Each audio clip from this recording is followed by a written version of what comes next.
well, I say today and tomorrow, we are going to be having all 21 races of Formula One across the whole 2019 Canada go on throughout this whole charity live stream. This time, we did this last time for Mind Charity. This time, we are doing it for NHS Charities because of the whole pandemic that is going on currently.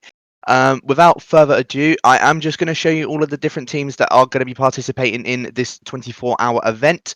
Some have had to change just due to their committed, I suppose, well, and personal stuff. So they have had to, a few teams have had to change, unfortunately. But we will keep you up to date with all of those different teams. So to start off with, we are going to be starting off with the ILRT team, who are in the first Mercedes team. As you can see, you have Matta, Thomas, Dexter, Matty, Mail, and Splinter. Next team to show their faces in the other Mercedes are going to be the Team Norwegian Racing team, the TNR team, which has Tejonis, Jay Bogan, Virus, Steph, Hazara, I think that's Twango, Onio, and Tor Pedro. So those guys are in the second Mercedes team. Moving on to the Ferrari team, this one has changed. No, this one hasn't actually changed. Sorry, it's the other Ferrari team that's changed. But this Ferrari team, we have the absolute units of Forbes, CRG Gamer, CRG Sparks, Rafa, Vaporeon, and Will G. So those guys are in the first Ferrari team. The second Ferrari team, however, is the one that has definitely changed quite a bit. So it is, they've actually changed their name. I'm just trying to see if I can get their name up.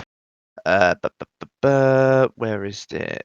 So they've changed their name to F1 with the lads, and in this one, instead of it being Aaron, Lewis, Paris, Will, and Toby, in this one instead we have got Lewis, Aaron, JF Rocker, Lickle, and Toxic Tomato. So those guys are the ones that are participating in the second Ferrari instead. Moving on to the Red Bull team, we have got Team Sidemax, which have Glock, Alpamut, I think that's how you say his name, Matt240, Flip Flop Fish, and Niels22. So those guys in the first Red Bull team. Next one, we have the QVR guys being Dakar, Verstappen, Campbell, Chill, Backy, and Cookie. Those guys in the second Red Bull team. Moving on over to the Renault team, we have got Team Tough, which contains Max Steel, Hamrez, Julian, Luca, and Matt240. In the other Renault team, we have got the League of Europe guys of Gary Donegan, Mark, Ryan, Tun Albanak, Jord, Nico, and Bree. In the McLaren team, we have got the Livid E-Racing team of McCrew, Cohen, Harry, Spag and Chips, Sem, Deneen, Slimbo, and Ghosts. Moving on over to the Nsx Mclaren, who are the second McLaren team. We have just got the four people of Montana, Vaporizer, Fruitful, and Alonso. Those guys looking to have quite long stints throughout this whole 24-hour race. Next up, we have the OWR guys in the first Haas car of Lord Holton, Shumi, Martin Bell, Jerry, Bjornato, I think that's how you say his name, Bear Remy, Vax Viking, and Hades. Over to the second Haas team, which are the IRL All-Stars. We have Brandon Glover, Zexa, Fail, and Praga. They're also looking to do quite long stints throughout this 24-hour race. Over to the Racing Point teams, we have got the meme team of Onyx, Ash, Blizzard, Vasta Racer, and Speedster. I think they may have added someone into the team. I can't remember who, but I mean, that, as I said, you'll see it throughout the entirety of the live stream if someone does manage to keep on with the whole 24 hours. So luckily, I'm actually not going to be doing the whole 24 hours this time. Over to the second Racing Point team is Team IRO, which consists of Toxic, Dylan, Carmentalist, Packer, and Damon. So again, they're also looking to try and do quite a few stints, especially with just the 5 of them being in that team. Moving over to the Toro Rosso team, we have the Nordic E-Racing guys of Dynastix, Dressbassen, Jiao Jiao, Tiger Ghoul, Monet, and Snacks. Over to the second Toro Rosso team consists of the A1 All-Stars. You have Agiluk Doc, Fazelm, Haranwag, Larkin, Barton, Bag of Bones, RC7, and Beck. Over to the first Alfa Romeo team as well. It is Team Smooth Operator. We have Lion, Heldorn, Waters. Toxic Tomatoes moved over to the F1 with the lads team, so he's not in that anymore. Pablo Hogla, I think it's his name, and Eust. So those guys all in the first Alfa Romeo team. Over to the second Alfa Romeo team. They are still yet to confirm their name, so they are just known as TBC. We have got Cherry 2 Pie, 99 Pit Map, CC Brain, and Greeny LFC. So again, only the 4 of them in there. They are looking to try and go for a long stint. In the final set of teams, the first Williams car, we have got Team Rogue Nation, which consists of Midnight, Warren, Maestro, and Danestar. I think Sam T has had to pull up, but I think it's being replaced by Tim Wenting, I'm pretty sure. So yeah, no, he has definitely been replaced by Tim, so keeping an eye out on that one. And in the second Williams car, you have got Zenith Online Racing, which is the final team of Lit Romney, Puff Digital, Electric Chicken, Terminal, Deity, Gilzo, Andre Sousa, Doff Dalhoist, and Sir Harry Hotspur. So they are the entirety of the teams running across the whole of the 24-hour stream. Make sure you guys do stick around for this entirety of the stream because, as I said, it's all going to charity for the NHS. That is the main premise of this whole thing. And I will quickly just show you over the calendar as well what we are going to be doing. So you can see, to start off with, we have got Abu Dhabi, which is going to be taking place. In fact, it should be taking place right now. Or should about to be taking place right now, shall I say. So I will get you switched over to comms very shortly. But yeah, as I said, make sure everyone does stick in for this stream. I can already see we've got 61 people in this stream, so hello to everyone. Make sure you are donating. I will put the link in the Twitch description very shortly. As soon as I have managed to pass it on over to the commentators, I will also be in the chat with these guys. So again, make sure you are staying tuned in for this whole thing. If you have any questions, you are more than welcome to put it in the Twitch chat. But right now, I am going to be switching it over to our commentators. Our two are Jess Gamer and Kieran M. So I will transfer you over to those guys right now.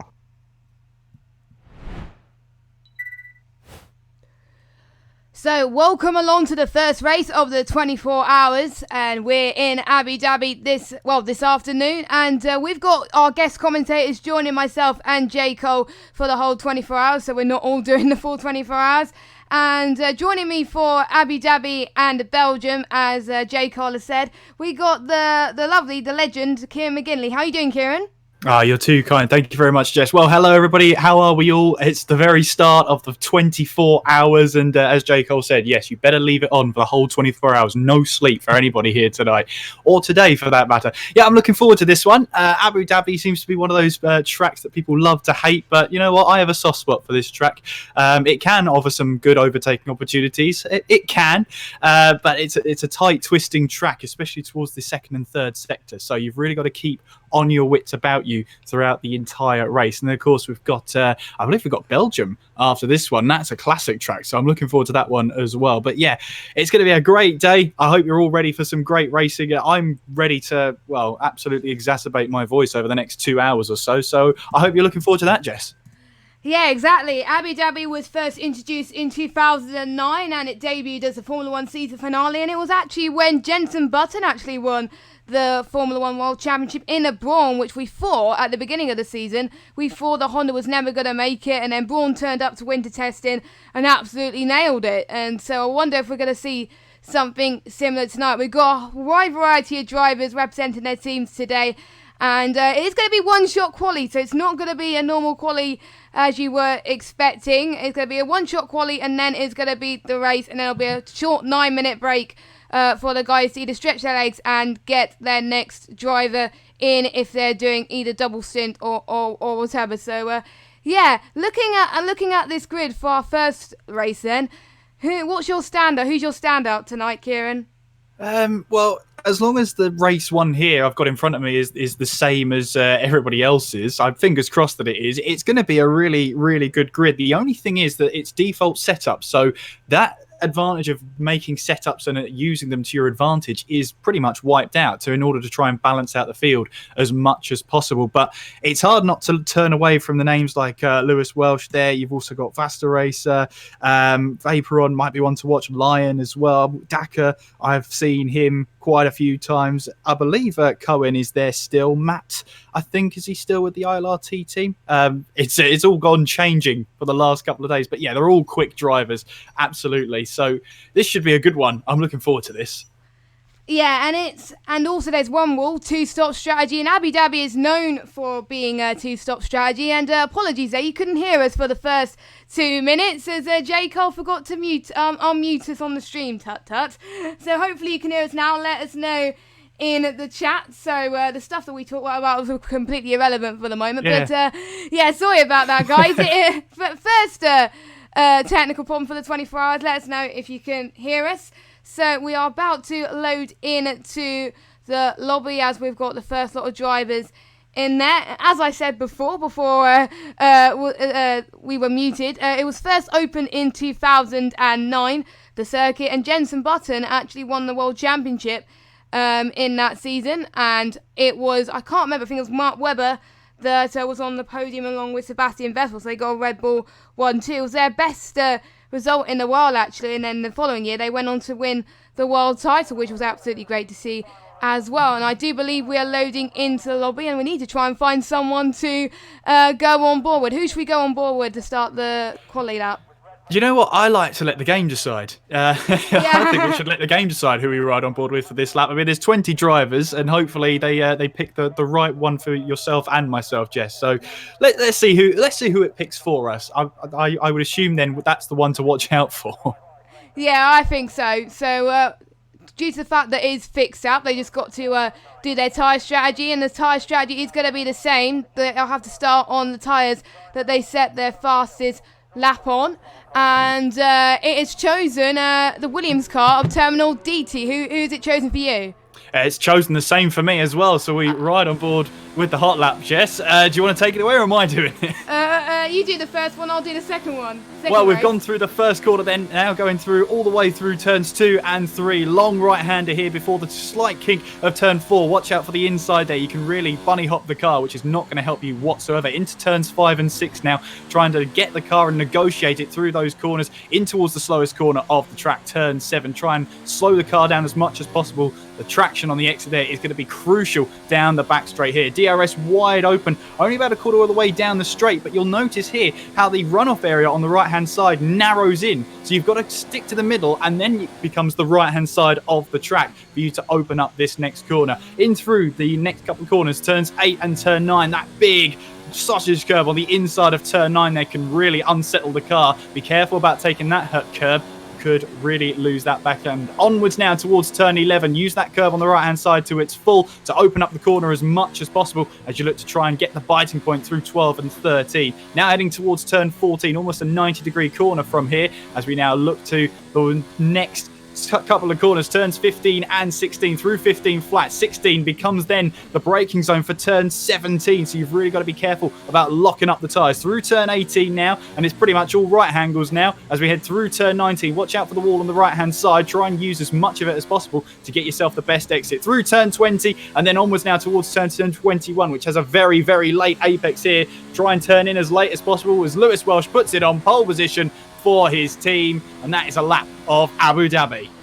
So let's see where he is qualified in the race. He's qualified P14, and to be honest, Kieran, I'm not that surprised Louis has put it on pole position. He's a pad god on this game, and he's really good on the track. But looking at the times, it's quite close between the Renault team of Julian as well, so it's nice to see him up there as well. So let's have a look at our qualifying standings quickly. So we've got Louis on pole, Julian second, Vasta Racer getting a good result for quali in third, Fruitful in fourth, we've got Flip-Flop Fish, that's going to be hard to say, in fifth, Morn in sixth, Greeny LFC in seventh, Midnight in eighth, then we've got TNR Jonas in ninth, Toxic 10th, then we've got Dakar in 11th, Z3 12th, Matter 13th, Terminal as we went on board with 14th, Beck 15th, XL 16th, Jerry 17th, Cohen 18th, and I didn't see who the final two runners were, so yeah, and apologies if we get these names wrong throughout the stream. It's going to take a while to get used to, but everyone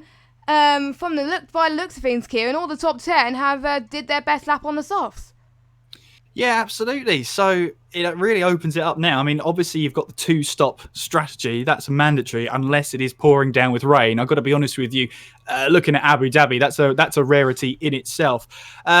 I got to say, the drivers also have to take on board that it is a twilight race. So we start off in pretty much daylight, and then we end as a night race here at Abu Dhabi. So the temperatures will drop throughout the race, albeit minutely, but that will still affect tyre wear. It still will affect tyre deg throughout the race. So do you go for an aggressive strategy because you know it's a two-stop, or do you try and see and wait what happens throughout the entire race, see who you end up battling? Should be an interesting one. Two-stop always sort of mixes it up very slightly when it comes to the two-stop strategies. But let's see what the drivers think. Obviously, there's a reason why I'm in the commentary box, Jess, because I would bottle it on the strategy. Got to be honest with a two-stop. No idea what to do. So let's see what they do. Yeah, exactly. To be honest, I think I would be the one that bottles it as well, because I'm not the best at two-stop either, as most of you found out yesterday in another league, which I'm not going to say much. So we're right on board with Louis at the moment. I can't seem to get out of T-Cam at the moment, so there we go. So get the trap map up. So it's interesting to see who is what tyres the outside of the top 10 had chosen. As discussed, we've got Z3 on the mediums, Beck on the mediums, Cohen on the mediums. Everybody else has opted for the soft compounded tyres.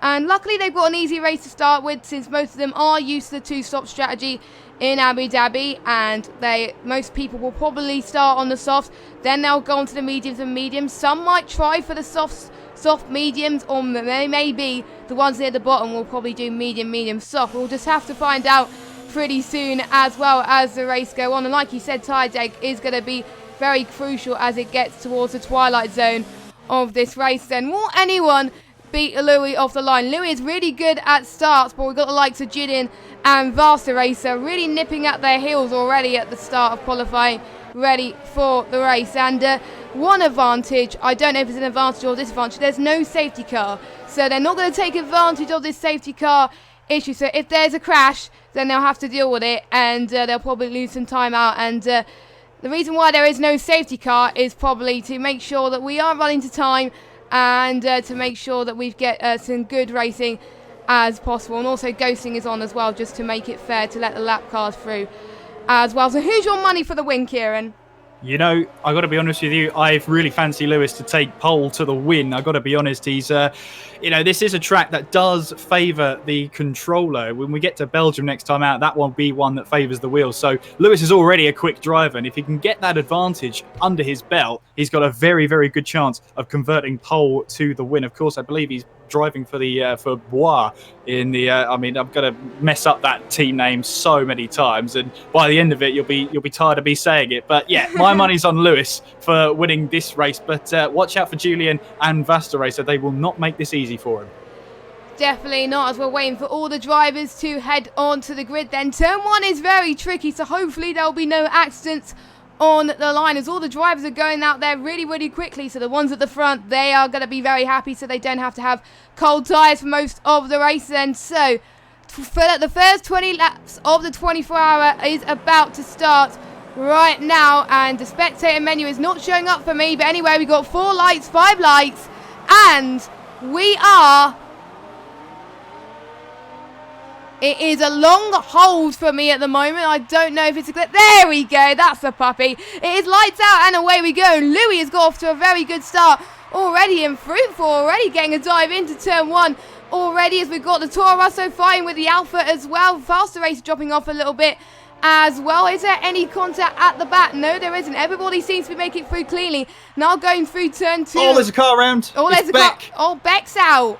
That is not good for his team then. He's the first retirement of this 24-hour, but let's concentrate on the front to see what the gap is there. It's starting to pull away. Louis, 6 tenths already at the front, and we've got XL and Vaporon having a little bit of a battle there. Vaporon is up into 16th place, and huge gainers and huge losses in this race already, and we're not even at the end of lap 1 yet.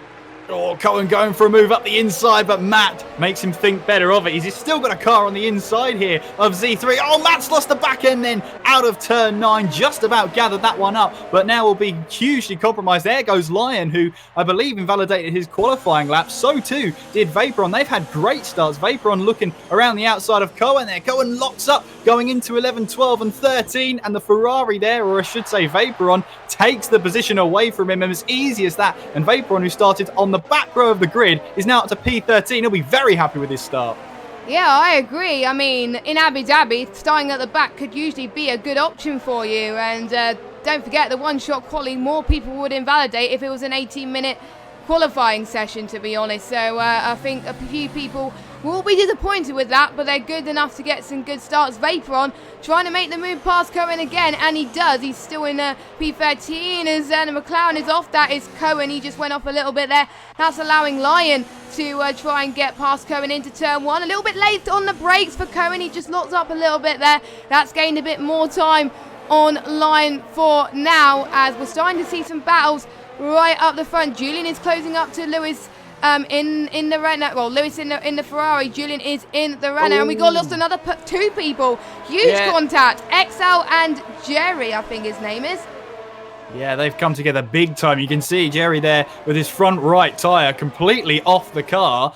And unfortunately for those two, their race has come to an end, but there's still a long, long way to go in this one. Don't throw in the towel just yet. There's plenty of action and plenty of racing still to happen here tonight. Vaporon, meanwhile, launching it up the inside of Terminal Deity in towards turns 8 and 9, and he's got the move done. Up to P12 he goes. He's on an absolute mission here, and Cohen is trying to pick up the pieces now as we make our way towards 11, 12 and 13. He's got the inside line of Deity here. Up the inside he goes, and yes, he's got the position. Remember, Cohen is on the medium tyres. Oh, Deity loses the back end there. He just did not want to play ball in the middle of that chicane. He lost the back end completely. He's now 17th place in the last of the runners.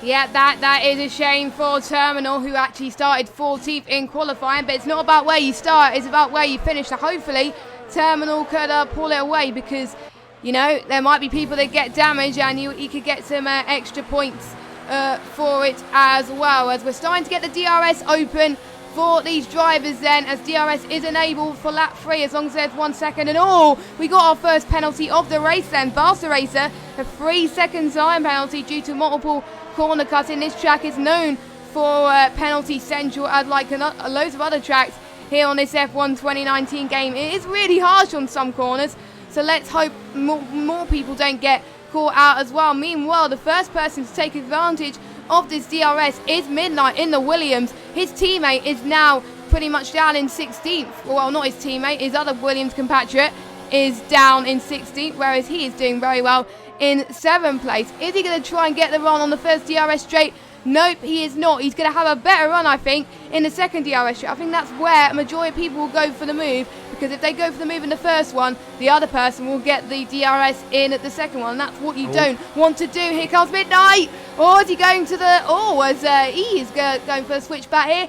He's got the switchback of dreams here into this corner here, and he gets the moves done. Brilliant stuff for the Williams driver. Another position gained for Midnight up into P6.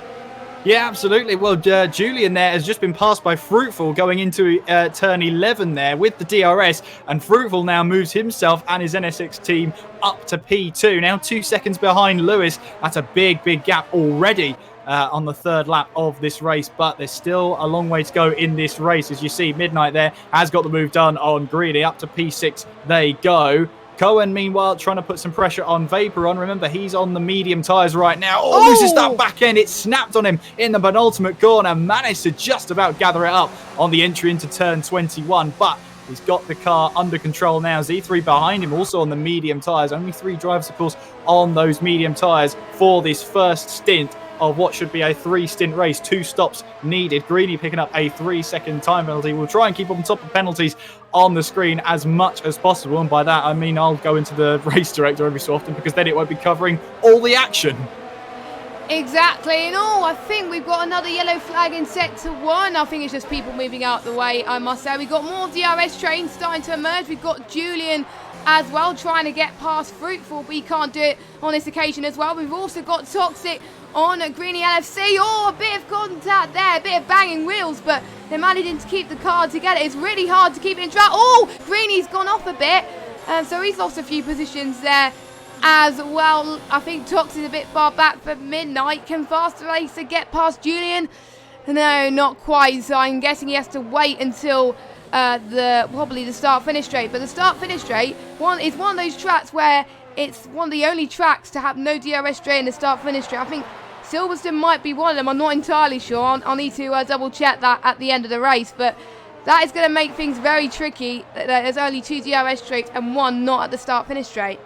Yeah, there's a battle developing as well for P2. The Vasta Racers joined in on the fun as well. Fruitful is 2.8 behind Lewis, and then he's got Julian behind him. Fruitful's now come into the pits for his first stop of the race. So let's see, I'm expecting him to go for mediums. Probably 2 medium stints should get him to the end of this race. As you can see, lots of cars coming into the pits after the 4th lap of this race. Indeed, medium tyres are ready for that McLaren car. Meanwhile, Vasta Racer, that's released him a bit to try and chase down Julian then as they make their way now down towards turn 6 and 7 and then towards the hairpin of turn 8. Vaporon, meanwhile, trying to keep Dakar close company heading down towards turn 8. But you've also got that battle between Midnight, Toxic and Greeny to watch as well. Cohen and Z3, the sort of battle of the medium tyre starters at this moment in point. They're currently 9th and 10th after the first pit stops, or at least first couple of pit stops have been made. And yeah, Morn has actually come back out on a set of soft tyres there. So maybe he's looking for a bigger stint towards the end of this race. Toxic has passed Midnight then, up into P4 he will go. He's 3.1 behind the next car, Vasta Racer. Speaking of which, he's got the DRS run on Julian here, looking for P2. To the left-hand side he goes, down towards the braking zone. He's got the inside line, and really there's nothing the Renault can do about that. Vasta Racer up to P2.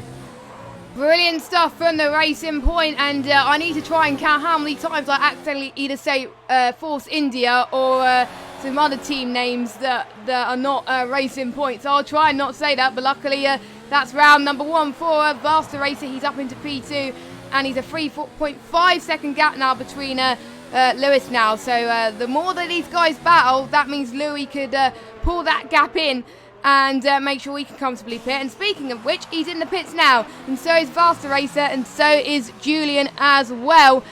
Julian almost got a speeding penalty there. Luckily he didn't. Is Toxic going out? No, he is not. I think he's the only one, I think, as well as Midnight and Vaporon, to not pit, as they're going to be first P1, P2 and P3 on the track then.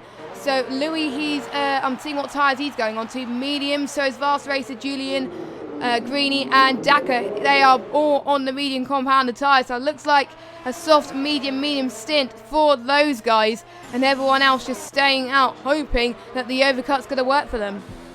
Yeah, absolutely, and it's a track here that overtaking is very limited, so it's all about when you pit and what tyres you pit for the next stint. That is crucial at a track like this where overtaking is not really your best chance of making the move stick. It's best in the pit stops and using the undercut, if that is possible, to try and get the moves done. Z3, meanwhile, is on the back of Cohen then. Remember, both these drivers started this race on the medium tyres, but you see there, Z3 clouted that inside curb there at turn 8.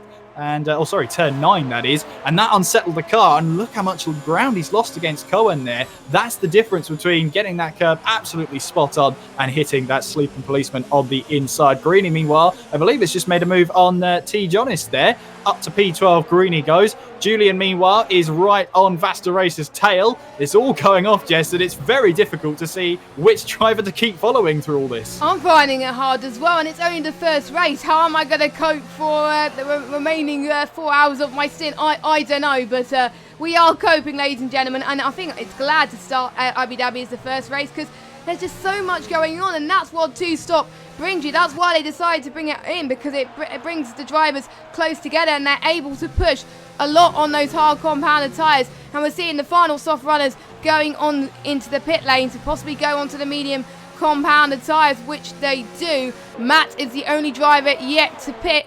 Julian is on the back of Vasta Racer now. He's finding some ground on the Racing Point driver. Let's see how he goes into the right-hander here as they go just before the DRS straight. I think he's gaining a little bit, but not quite enough. Oh, he's gained a bit on the corners as well. That's going to really help him. Whereas Vasta Racer has got good straight line speed on this setup. So I wonder what's going to help, the corner speed or the straight line speed. We'll have to wait and see about that. Yeah, Fruitful as well has really made the undercut work. I was talking about making this undercut work if you can. Fruitful has just eaten into Lewis's time here. Remember, that gap was up to 2.8 seconds. It's now down to 0.8 of a second. So that is the pit stop phase at its best there. Z3 has got a move done for the lead of the race, and ahead of Cohen he goes, but he's got Matt right behind, who's still on the soft tyres, who's missed his braking point there, in towards 11 there, and he's just about gathered that one up. Lewis has got to keep an eye on his mirrors though, because Fruitful is not going to let go of this one, and a team there, well, Lewis's team I should say, has got to be keeping a watchful eye on that NSX car of Fruitful, because Vasta Race is now 3.3 behind Fruitful, which means he's around about 4 seconds, or probably 4.4 behind the both of them. Yeah, Vasta Race is definitely going to benefit for some clean air around here, because the more they battle, the more Vasta Race can actually catch up to them. So he's probably going to think, battle please, for as long as you can, and then I can catch up as well. But he's got to worry about Julian behind. He's 5 tenths behind. And Matt, he's going into the pits now. I do believe, yeah, that is the final pit stop for the first stint runners.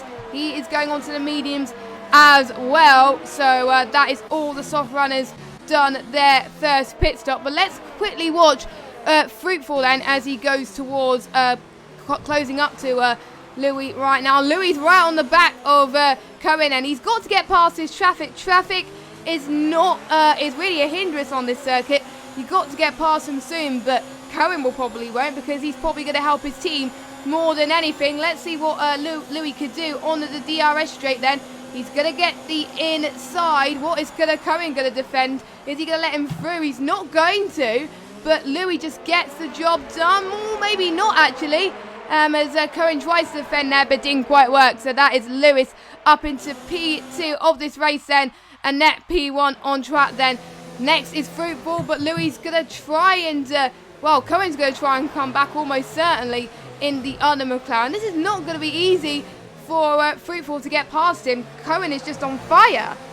Yeah, absolutely, and there's no reason why they can't battle. They're not in any sort of team. It's not any sort of thing like that. They can battle if they really want to. As you can see there, Fruitful has got past Cohen, who made a mistake going into 17 there, probably locked up on entry, and it just did not help him on his exit. Lewis now right on the back of Z3, who leads this race for now, but I have a feeling that's a case of if, or rather when, Lewis can get the move done, not if. He might be able to do it. Down the start, finish straight. No DRS, of course. Down the start, finish straight. In towards turn 1. Lewis tries the inside line, and he's got the lead of this race against a driver who's got 8 laps already on those medium tyres. Lewis made that look far too easy. It's now Fruitful's job to try and get past E3 as quickly as he possibly can.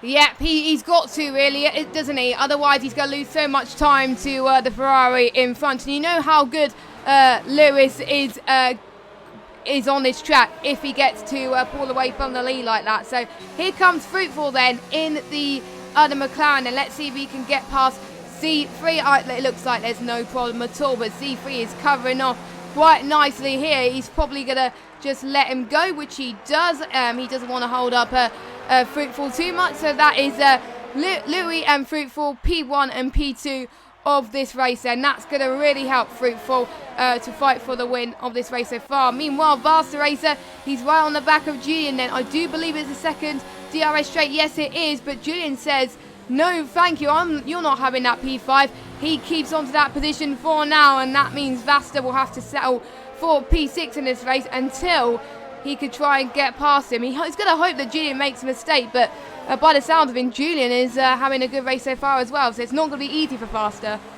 It's not, but he's got such a lot of time penalties as well. I'm just having a look through the race director. He's got 9 seconds worth of penalties already in this race alone, so he's going to have to work that off. I mean, put it this way, that's a second a lap in terms of penalties that he's gained so far. We've only completed 9 laps and he's got 9 seconds worth of penalties. He's got to try and rein in on those track limits, because that is where those penalties are mounting up, and if he's not careful, he could actually get enough of them to get himself disqualified from this race by the in-game stewards. So he's got to be on that tightrope now. He's got to try and rein in those track limits just a little bit, otherwise he might not see the checkered flag. Yeah, I mean, we've seen a few instances in Singapore recently where if you get too many penalties, you get disqualified. But Julian now, he's got to do the same as Fruitful, and it's not going to be very easy as well. But if Julian doesn't make the move, Vasa could see the opportunity and he can possibly overtake both of them, which he's going to try and do. Oh my goodness, it's going to be 3 wide going into the first DRS straight. Julian had a bit of a touch there. I think Julian got past Cohen. Vasa got past Cohen. It is now a battle for 4th place in this race then. Let's see what he could do. He's closing in on this lap. He has the better entry into the DRS straight. Breezes past the Renault. He's up into 4th place. Great job by the Racing Point. Absolutely, but he's got a bigger chip on his shoulders right now. That 9-second penalty will not help him whatsoever. Meanwhile, then, Lion has got to move past on Jonis there, who now moves up to P11. Looking at the rest of the track then, Julian obviously closest to Vasta Racer, but Toxic, is trying to make a move down towards turn 17. That's unorthodox. Has he got that move done? Somehow he has, because going through 16, you go into the braking zone of turn 17. I bet Cohen did not expect that whatsoever. I didn't expect it. No, that was a big shock, I think, from Cohen there, and Toxic did an amazing job there. And we're looking at the position changes so far. Cohen obviously up 11 places, but I'm just going to see his tyres.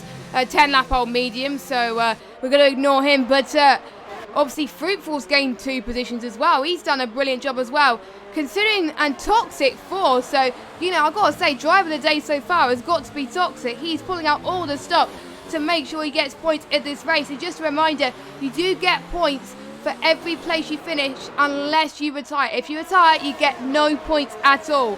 So that is something to watch out for these guys. I think we'll go through the points towards the end as Vasta Racer gets past Z3 in the Haas, and Vasta Racer is now on track, a P3 and a net P3 for now. And I think now Julian's going to try and do the same. He's not going to have it that easy going towards the second DRS straight. Is he going to do it? Oh, Z3 is being a little bit aggressive there into the DRS straight, but I'm sure he's going to let him buy into there, which he does, and that is another position for Julian into P4. And we got Midnight and Flip-Flop Fish having a scrap for PA. Oh, Cohen had a bit of a mistake there. His tyres are really starting to struggle there. This could really help Midnight's chance of gaining another position as well. Toxic goes past C3 as well. There's lots of action happening here. It's just a question of when Midnight is going to get past Cohen now.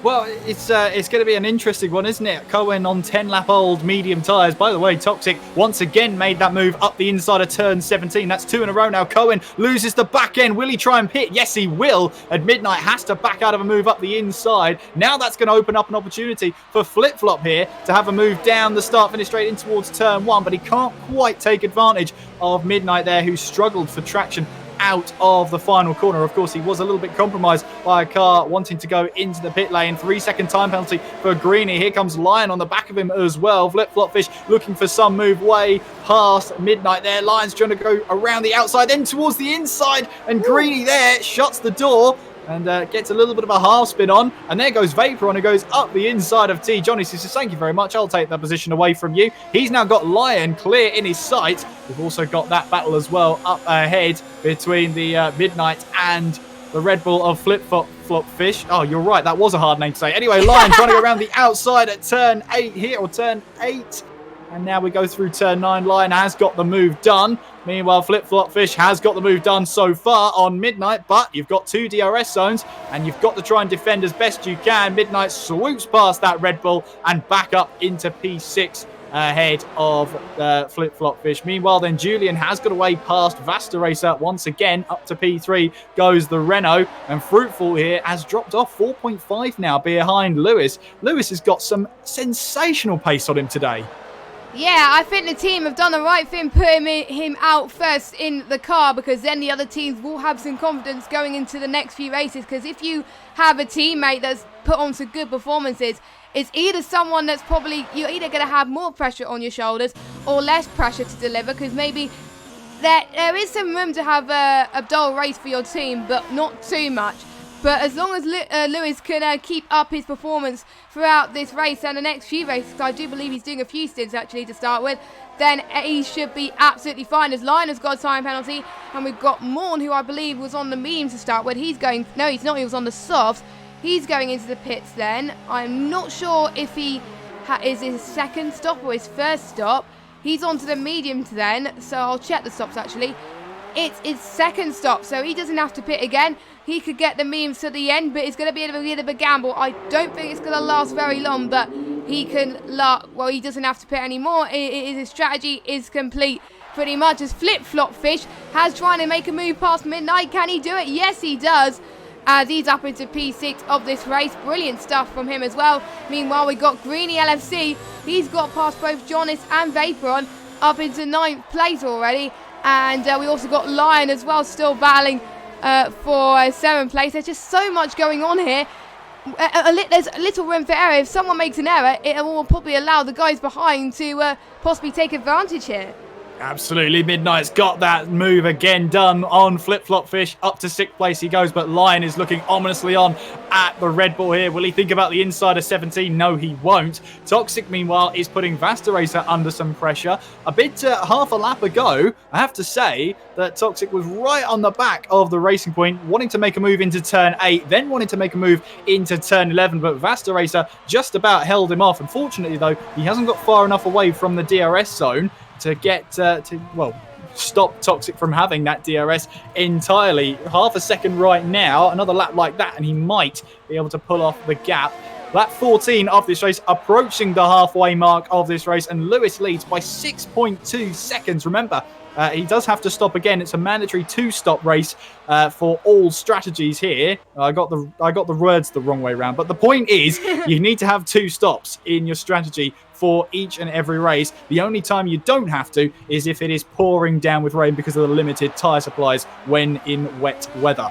But yeah, Lewis right now 6.5 seconds in the lead of this one. It's going to be very hard for anybody to catch him.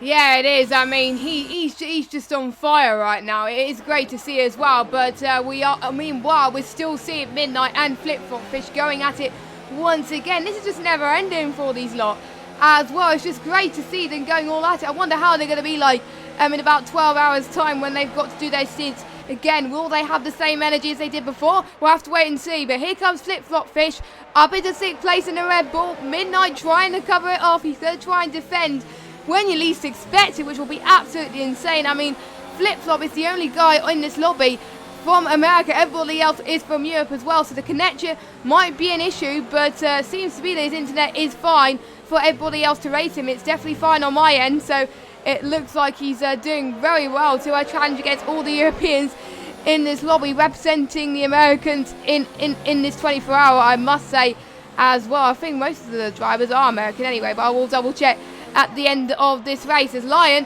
he's going to on do his final stop, and I do believe it's too early for soft, so I think it's going to be another medium stint. Yes, it is. I think, no, actually, now I'm waiting for the Alpha. There we go. He's got medium tyres ready to go, so he's going on mediums. Daka is the same. He's going on to some mediums, and Vaporon, he's got mediums as well. So those three doing a soft medium stint as I was predicted. And we've got the 2 racing points battling for 4th place in this race before they make their stop. And here comes Toxic then. He's going to challenge Vasta Racer for P4. And he does it. No challenge there from TGG Toxic. Brilliant stuff from him. Vasta Racer, he just didn't have much room to respond. I think he's been caught napping there. He might try again. Maybe it was just tactic to see if he could get past him in the DRS straight then. Let's see this tactic work. It might not be, as Toxic has got some straight line speed here. No, it doesn't, so I think that the strategy that he pulled off there to try and get past Toxic has not paid off on this occasion. Yeah, Fruitful's now got himself a 3-second time penalty here, 7.4 seconds behind Lewis.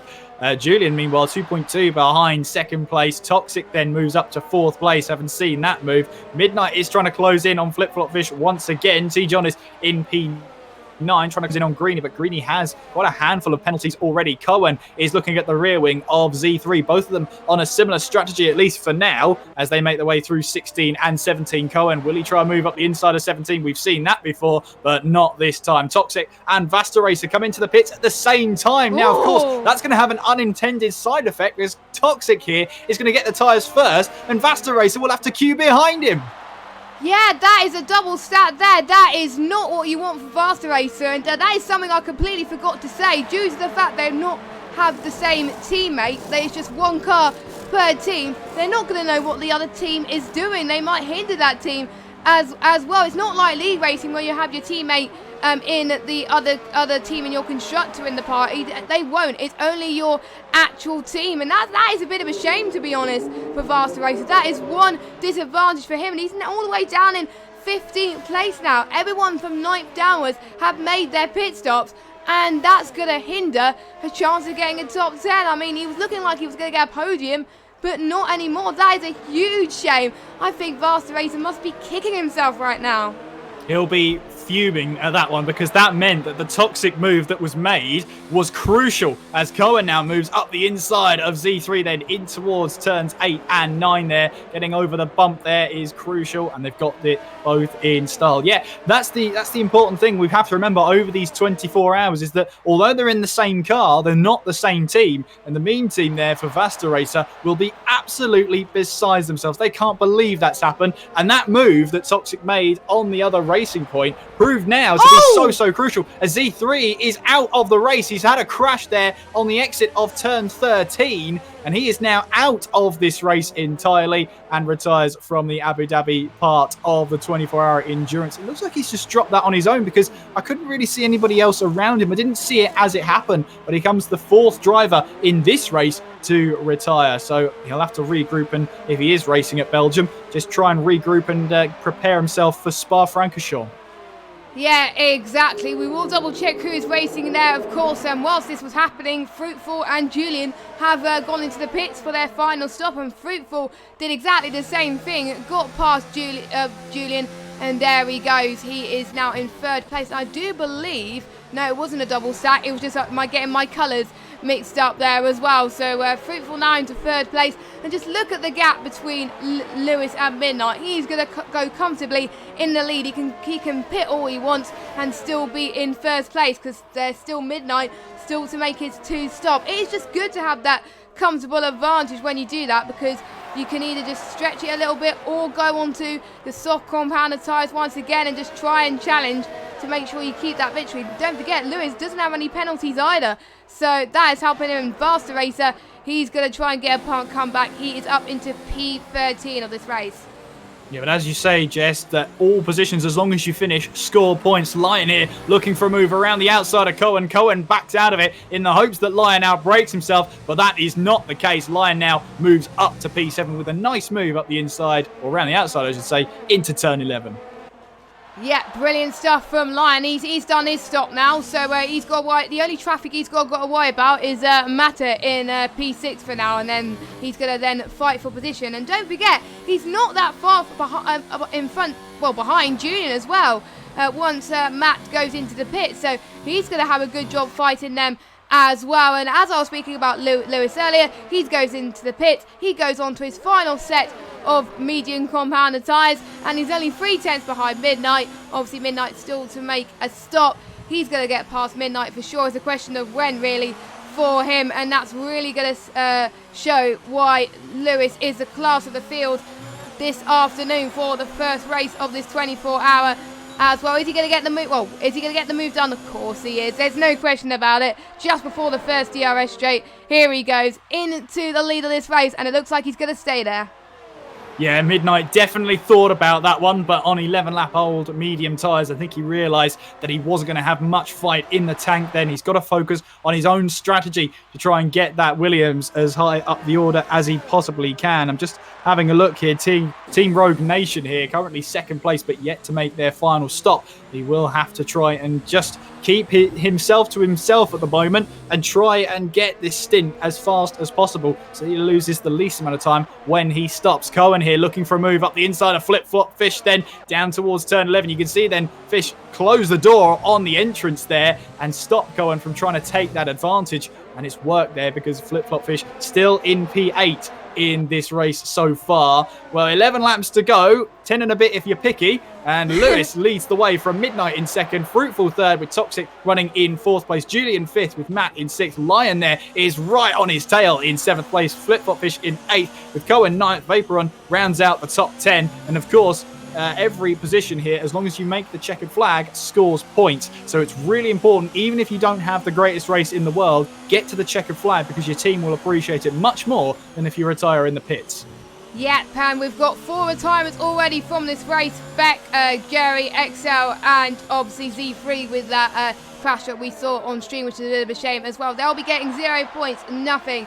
As long as everyone stays there where they are, then everyone else will score at least 1 point at this race, as Lion got past Matt into turn 1 quite easily there as well. There's only 3 people that haven't made their final stop. If they don't now, will be disqualified from this race and will get 0 points in this race, and it will be badly detriment to their team. So I'm sure, hopefully they won't forget that. Maybe they have people in the party telling them to pit anyway, so hopefully that shouldn't be a problem. It's going to be really hard in the night stint as well. There's hardly anyone in and only 1 person in. That person might forget that they only need to do 1 stop as well. So, you know, your other teammates could become very crucial into helping the driver make sure they did their 2 stops. Absolutely, and it's weird you're talking about the night stint right now when it's already night in the game, but it's daylight outside. It's very confusing. But in the meantime, you're right, fatigue is going to be a huge factor in this event. Obviously, you've got teams that have probably 7, maybe even 8 drivers, but then you've got a team here that's only got 4 drivers. I mean, that's going to be a huge thing, fatigue. Yes, you can try and put in as many laps as you can on time trial, but you've got the option of resetting your car. You've got the option of restarting a lap. You don't have that option here.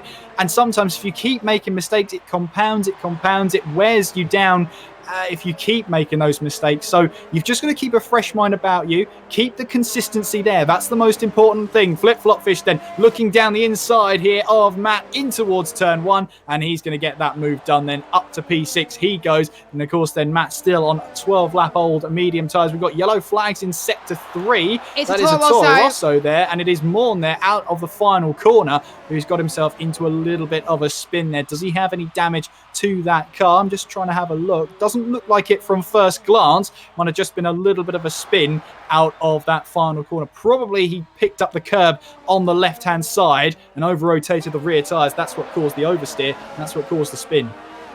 Yep, indeed. Luckily, no damage at all. And if it was a bit of damage, it might be a Zen plate missing or something like that, or just a bit of minor front wing, which he could carry on until the end of this race, as long as people don't make a mistake. Here we go then. We got some more battles then. Firstly, we got Vapor on the Kieran, and as Vapor went off the track there, Kieran does see you later. I'm having that position.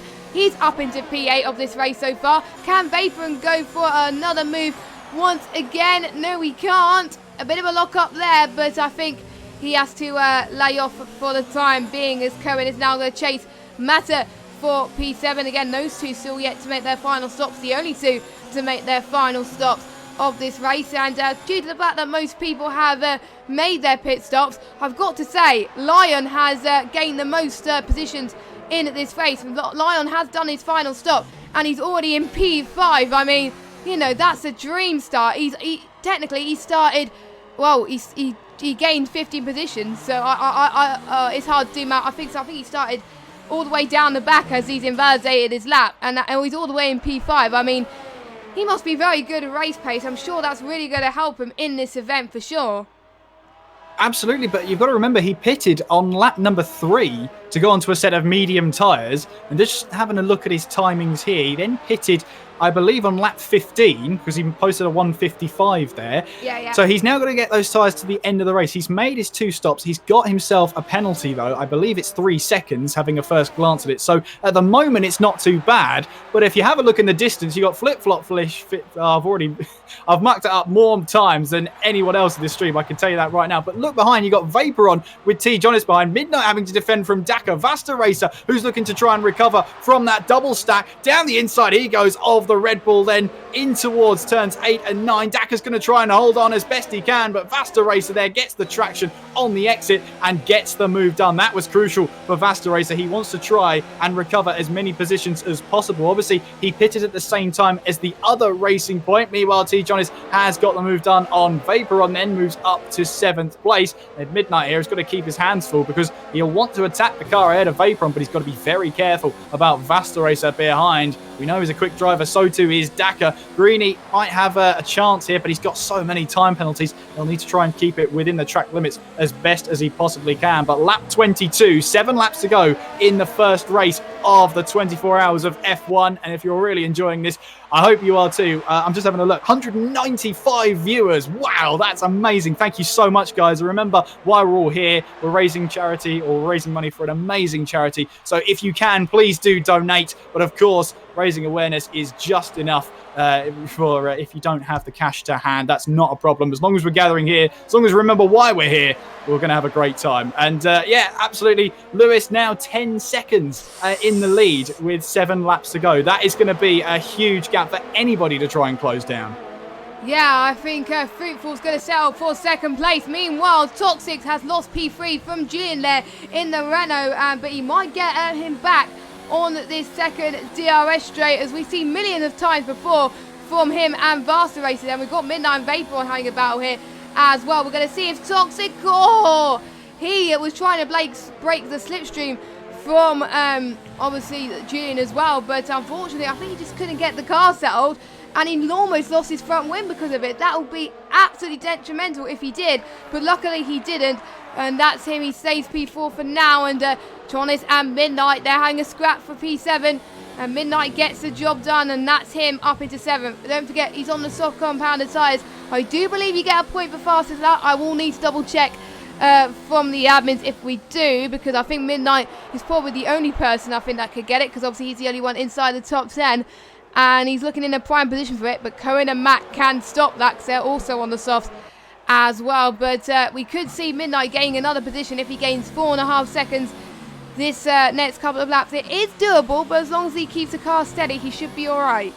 Yeah, well, you're talking about fastest lap, but the current fastest lap holder of this race so far is Lewis. Now, to put this into context, Bruteful, fastest lap, 137.713. Julia, 137.720. Toxic, 137.556. Lewis, 136.7. His fastest lap is almost a second faster than anybody else around him. That's why he's been building up this gap so much. And to be honest with you, it's going to be hard to topple that 136. The only way it can happen is if someone outside of the top 10 decides they want to go for the fastest lap and try and crawl their way into the top 10. But to be honest with you, I think that fastest lap is going to Lewis Welsh there with that 36.7. Of course, I would love to be proved wrong. I think we all are. I think most of this chat would probably hope to be proved wrong, but he's a god. To be honest, he's an alien for most people, I must say, and you know, it's going to be hard to topple that. Just look at the gap once again. He's gained another second off of Fruitful there. I mean, on those medium tyres, that is just amazing, and it just goes to show he could go on any tyre and set a fastest lap. No problem. He's done that in other leagues, and he's going to do the same in this league as well. And look at Vaporon. He's got, I think, past Vasta Racer as well. But we're going to see if Vasta Racer can get the jump then into this tyre hairpin, which you've got to rake extremely early for, because otherwise you've got to lose the car. And they both seem to be fine, but Vasta Racer doesn't get the job done as well. And it's nice to have a three-way car battle for potentially P9 or P8. Don't forget also a few time penalties as well to be added to the end of this race, so he won't probably stay P10 for Vasta Race. He'll probably drop down a few positions. Luckily he won't be last, because obviously Terminal is about, I think, pretty much almost a lap down out of everybody, so that is going to be no problem for him, but he's probably going to drop down to, I think, 12th, I think, so that's still points, but if you're fighting for the overall win here in the 24-hour, it could be costly for him. Yeah, absolutely, and it all became, Vaporon losing it at the back end out of turn 7. Vasta Racer needs no second invitation to take that position away, and now moves up to P9. His next target will be T. Jonas, but his first priority will be Vaporon, trying to defend from him, because although Vasta Racer has DRS, Vaporon has the slipstream here going down towards turn 8. Vasta Racer defends to the inside. Vaporon tries to then find a move around the outside. You can see Vasta Racer locking up there into turn 8 to try and slow down the car through turn 9. And I think Vasta Racer has done just about enough to stay ahead of Vaporon then, as he now moves to try and get ahead of T. Jonas. The important thing for him is his race against the clock. That's going to be his important thing. He's got 9 seconds worth of penalties. He needs to try and get as far away from anybody else as possible. Failing that, just try and set fast lap after fast lap. He's got to at some point realise that quali mode will have to be the way forward.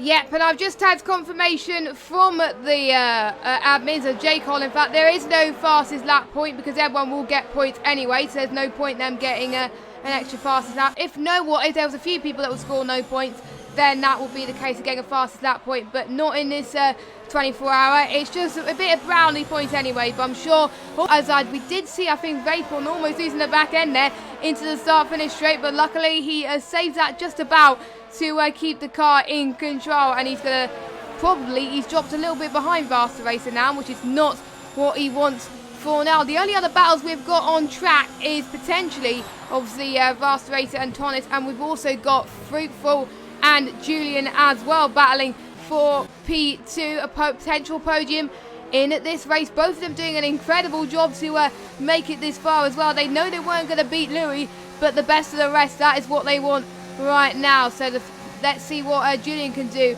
going towards this second DRS straight, and he does it, I think, by the looks of things. No, he's not. Is Fruitful going to try and get the cut back on him? No, he does not. Julian is up to P2, a really promising move that he did for the Renault driver, and that's really going to help his team out massively here, and also like the helmet that he's got there to match his livery as well. But this is Fruitful's chance now. He wants that podium. He wants to make sure he gets that move, because otherwise the likes of Toxic could start to close in if he does not make that move, because like I said, the more they battle, the more the cars behind could try to take advantage and get that overtake done. Yeah, Julian's got the move done as well, but he needs to now try and build a gap. He's got 3 laps to try and extend that gap as far as possible, because as far as I know, Julian has himself a penalty. Yeah, 3. In fact, he might have more, actually. I'm just going to have a look at this. But yeah, he's going to have to go into total quali mode now to see if he can try and get away from the McLaren as quickly as he possibly can. But with 3 laps to go, that is going to be very, very difficult, especially with Fruitful still in that DRS zone. Vaporon, meanwhile, looking to try and put pressure on T. Jonas Vasta Racer, meanwhile, got past that Mercedes, has now moved up to P8, 3.4 behind Midnight. It's going to be a very, very difficult day to try and catch him at this rate. The only thing that he can do now is just try and extend the gap as much as possible. 9 seconds over 3 laps is just nigh on impossible unless something happens behind him. Jonas losing the back end out of turn 8 might help him just a tad, but it's looking very gloomy for Vasta Racer here in the first race of what could have been a great day or a great start for Mean Team. Unfortunately for Vasta Racer, being held up in the pits by Toxic here, because of course they pitted at exactly the same time, it's cost him a major, major amount. And that was even before those 9 seconds worth of penalty he earned himself with the track limit. Since then, though, since lap 8, when he received his, I believe it was lap 8, when he received his 3rd time penalty, he hasn't showed up on the board just yet. But Lewis starts the penultimate lap of the first race of the 24 hours of F1 with Julian 14.1 seconds behind him. I mean, to be honest with you, barring a complete Lewis meltdown, it's hard not to award the win already, Jess. Yeah, I think, should we just stop this race now and then let Lewis take the checkered flag? Because honestly, he's about a second quicker than Julian. Just think about it, a second quicker than Julian. And obviously it's also a second quicker than, almost a second quicker than Fruitful as well. I mean, that's just absolutely insane. Absolutely insane. No one could get close to him. Actually, it's more than a second. Yeah, it is pretty much than a second. Yeah, excuse my French there. But yeah, I mean, I think the more fastest laps he's punching, the more that the others are going to sit back and take back note and listen, to be honest. I don't know what laps he has done so far, but I'm sure that he's kept it consistent throughout the entirety of his final stint, because those mediums are definitely helping out a lot here. But meanwhile, we got some more battles. I don't think Fruitful's going to get past Julian on this lap as well. We got to keep in mind Toxic might catch up soon as well. We've got Vaporon on Tonnis. I think that's the closest battle, so we're going to watch them for a battle pretty much for 9th place of this race. Don't forget, you will get points if you finish, so you need to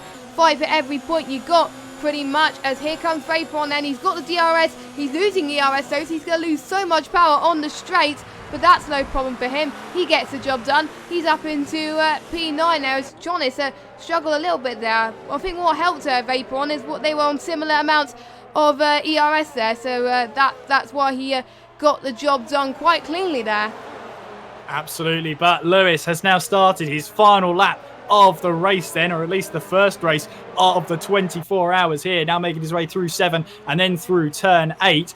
Just to give you a little bit of context about Lewis's pace right now, if I'm just having a scroll through the race director, last lap time was a 39.9, and if I have a look at Julian here, 39.9 from Lewis, it was a 39.2 from Julian on that lap. However, the 3 previous laps, Lewis has been 1 second a lap faster in this one, and we've got I think that's a Williams around at the at turn 4, and it's Terminal Deity who's already a lap down. So unfortunate for him, but he's just trying to make it to the checkered flag.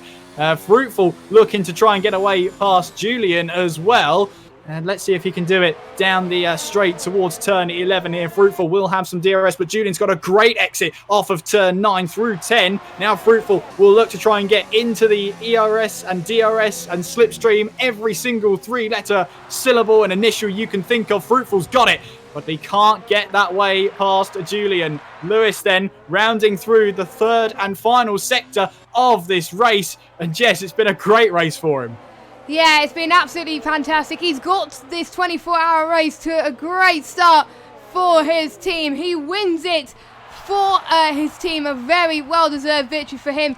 The victory looks set to be his after qualifying, to be honest, as well. Let's see if Fruitful could go across the final corner and get past Julian. Nope, he's a bit too further back for that. So that's Julian P2, unless penalties change anything. Oh, Julian has a penalty, so Fruitful gets P2 off of Julian, and Toxic P4 as well. And I've got to say, another great performance has got to go to Lion.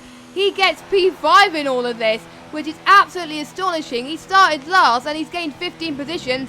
He's got to be one of the contenders for the drive of the day of this race, as well as Lewis. So Vasta Racer then, you can see him dropping way down due to his 9-second penalties. That's Jonas and Flip Flop Fish 6th and 7th, Decker in 8th. Vasta Racer, I think, settles for 9th, and Vaporon rounds up your top 10. And we've got Cohen in 11th, Matt in 12th, Greeny in 13th, and I didn't see the others. But that was just incredible first race, and it couldn't have got off to a better start for Team Bois. Yeah, absolutely. Pole and the win and fastest lap as well for Lewis Welsh there for the Bois team. They've got off to a perfect start in their red Ferrari, and I doubt that will be the last time we see Lewis on the top step of the podium, nay, even the podium, you could say. But for the time being, they've got themselves the early advantage and the early lead in this championship. And of course, we have a little bit of a break now. We'll stay on the air whilst we calculate all the points. It should be easy because it's the first race of the night to sort of count up and see what's what. But let's just go through those results for you for this first race of the 24 hours at any moment now. And there they are. Lewis then takes the win here in the first race of these 24 hours. Fruitful wins second with Julian third. Toxic in fourth. Lion from P20 to P5. What a performance from him. Flip Flop Fish in sixth with Jonas in seventh. Dakar in eighth. Vasta Racer recovers to ninth, and Vaporon in 10th. Cohen 11th. Matt in 12th. Greeny 13th. Morn in 14th. And Midnight there dropped all the way down. He dropped to 15th place. I'm not quite sure what happened to him at the end. He only had 6 seconds worth of penalties.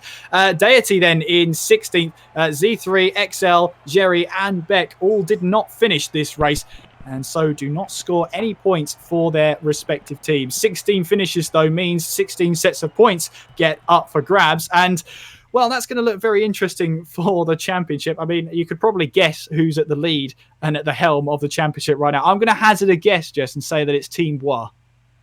Could be wrong, though. Yeah, well, it's easy to take note of this, because obviously there is only been one race. So obviously Team Bois is leading that, so they're going to be happy with that. And we're also going to try and get, if they want to, obviously they don't have to, get some interviews done. Luckily, Lawmans is doing the points for me this the first few rounds, so I don't have to do it for a while. So thank you, Lawmans. But we will see who is available for interview and who is not. If not, we will take a break. And just as a quick note, I'm actually quite shocked. I'm actually going to say this.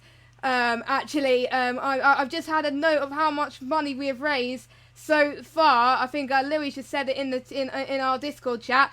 £800 raised so far for the NHS Charities. That is just beyond us at the moment. Thank you guys so much for all your help and support. Don't forget, we are raising money for NHS Charities as well. We're not doing it just for fun. We're doing it to just raise money for this disease, and that's just astonishing that everybody has come out to support a really good cause. Really great job.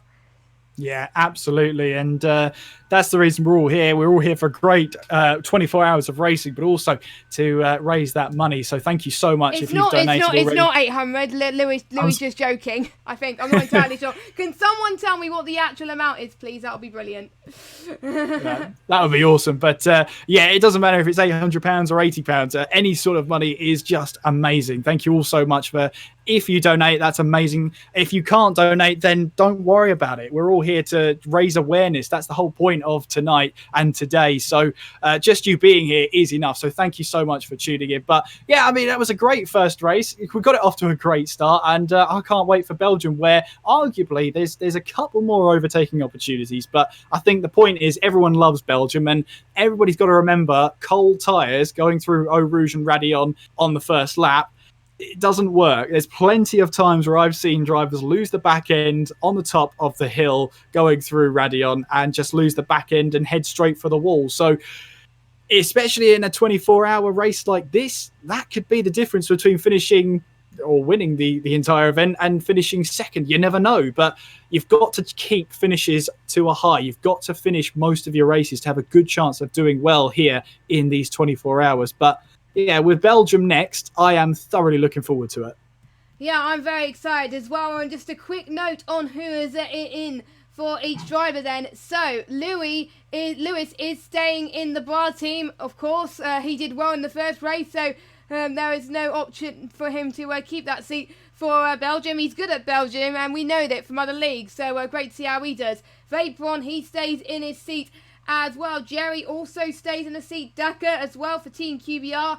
He stays. TGD Toxic, he stays as well. Cohen stays as well. And I think, I'm trying to see who else is staying. Julian is staying. Midnight is staying for Rogue Nation. And Morn is staying for Nordic E-Racing. So the ones that have changed are, for the main team, swapping for Vasta Racer, it is Ash Best who will be racing meme team. Then we've got we need to be quick because obviously we are and then they'll give me the go ahead once we can start this race. We have got AO1 L Stars, we've got Adril, we've got Team Smooth, we've got IGK Juiced, NXX, we've got Montana, TBC, we've got Pit Matt, IRL All Stars, we've got Praga, ILRT, we've got ILRT Matty, LOE, we've got XL Ryan in place for XL Bree. And for TNR, we got TNR Steph in place for TNR Jonas. And for Zenith Online Racing, we've got Doth Thou Hoist, that's going to be a hard name, in place of Terminal. Cymax, we've got Alpha Mutt in place for Flip Flop Fish. At least we don't have to keep saying Flip Flop Fish all this time. I mean, I can't tell you how many times I mucked up that name. Probably more laps than there were Abu Dhabi. But I have to say, one of my favourite team names right now, TBC. Yeah, we'll get back to you with the name. And then they never confirmed it. So that's a brilliant name. I love that one. So there's a shout out to that team. But yeah, I think the name is all part of the fun as well. I mean, you've got the Absolute Units who I'm trying to think that they were the team that it sort of started to fall apart for them. Not long before this race was actually supposed to start, they were down to 2 drivers at one point, then built themselves back up to 5 drivers. So amazing effort from everyone involved to get them back into, well, not having a driver on for 12 hours, because that's insane. Even Lewis wouldn't even do that for his team, just being on the wheel for 12 hours. But yeah, I mean, it just shows you how many people are so want to be up for the challenge and just drive a stint in this 24 hours. And if you're watching along, hello everybody. We can't I don't know how many people are watching, but it's great that you are, so thank you so much. But yeah, I mean, it's going to be a little bit tricky and a little bit odd to say, oh, it's for example, the OWR car rather than the car they're actually in. That's just the league racing, or what do you call it? The league racing. I've forgotten the name. This is what a 24-hour event does to you. No, I can't think of the name. But anyway, intuition of calling it a car as it is rather than the actual team name. It's difficult, but I'm enjoying it. And with Spa next, it should just get even better. Yeah, I'm excited as well, and let me just get my notes for Belgium so we could get started, as everyone, I believe, is here in this lobby, and I do believe we have no one saying no, don't ready up, so we all are good to go. So Belgium was had some different layouts throughout its time, really. It was shortened from a 14-kilometre circuit to a 6.95-kilometre circuit, and it still remains the longest track in the F1 calendar. And it is 7 kilometres long now, 19 turns, 10 to the left, 9 to the right. And we've got the famous corners as we first mentioned. And the race lap record here is a 146.286. And knowing Lewis, he could probably beat that maybe, perhaps in this one-shot quali session as well. And I do believe we will be going on board with a different driver, because obviously the guy who we went on board with first time, obviously, he's not taking part in this next race. So, we'll be going on board with someone else. Luckily, it will be the same driver. So, yeah, who's your money on pole? You can't put your money past Lewis, can you? It's very hard not to, isn't it? I think it's going to be back-to-back. Hopefully, you could all hear us, and we're lovely in your ears there. But, yeah, Lewis, for me, is... again, it's hard not to put him on pole position with how quick he actually is. I got to say, it's cloudy as well in qualifying. What could that mean for the race, I wonder? Of course, we don't have the advanced telemetry that the drivers do in the fact that they don't have a weather forecast, but that's not the point. The point is it's cloudy. Track temp will be down, so grip might be slightly lower in places. But as we ready up here, we'll join on board with someone, and it's time for Jess's turn on the hot lap. Oh, I completely forgot about that. Right, luckily, let's see who we're going to go on board with this time then, as they're going to start to go towards La Source first. And we're going on board. It's another Williams. What a surprise. It is a Doff Thou Hoist. Why did they choose a name which is hard to pronounce? But there we go. As we're going through La Source now, the first corner circuit, you're going to be flat out from turn 1 all the way until the end of the Camel Straight then. So you're really going to get on the power very quickly here as you go up towards El Rouge. Just a little bit of a lift there to gain some traction time, as he's really on the overtake here mode of ERS then, all the way into gear 8 then through the Camel Straight. This is where you get the most power as well as Blanchimont. And then you're going towards the right-hander here, coming up towards Bruchel, and he's done a very good lap time so far as we go down the hill. Now I need to remember what corner it is. The corner without poaching the corner of No Name. We've already lost one driver from the qualifying session. They have not set a lap time. They have invalidated. Oh, he's gone a bit wide there, going towards corner of No Name as he heads towards Pouon now, as he kisses the left curve here and then to the right just a little bit there. He's losing a little bit of grip there as he's heading towards campus now. I'll need to remember also my turn names as well. That's going to be tricky for these races, but let's go anyway. Going through towards Stavelot now, and then towards Paul Frere, and then the really not tricky, the really long Blanchimont. This is where you could get the most power on this circuit and gain the most speed. Overtake is the best ERS mode to be in right now as you do your hot lap around Belgium. Anything more or anything less, you're going to gain so much less time. He drops his ERS to second, I'm guessing, to possibly lift a little bit there as he goes towards the final corner. Let's see, Louis at the moment across the line on pole, 143.1. What can Doff do? That's not a bad lap time from him, actually. 144.994 as the top 15 are separated by pretty much almost 2 seconds. So, that is pretty good to see. But it is Lewis on pole, and Ash Best for his first race in P2, and Montana obviously in P3. So brilliant stuff. It looks like similar teams are doing some great jobs and keeping it consistent there. So, our predictions must be right, Kieran. Yeah, for once they're right. It's great. But qualifying results then in full. Lewis puts it on pole position. Ash Best then in second place. Montana in third. Toxic fourth. Juiced in fifth.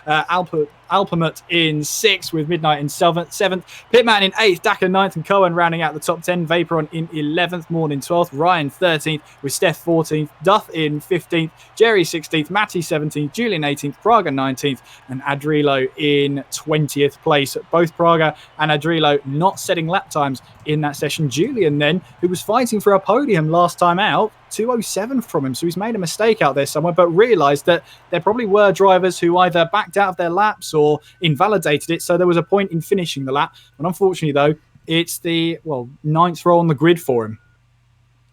Yep, indeed. So, right, we are about to get started for this race then, and I think we've done the... Oh, and it's sunny day. Okay, so we're not going to expect rain by the looks of things, unless Cody's throws a spanner in the works there. I don't have a clue for that one, but there we go.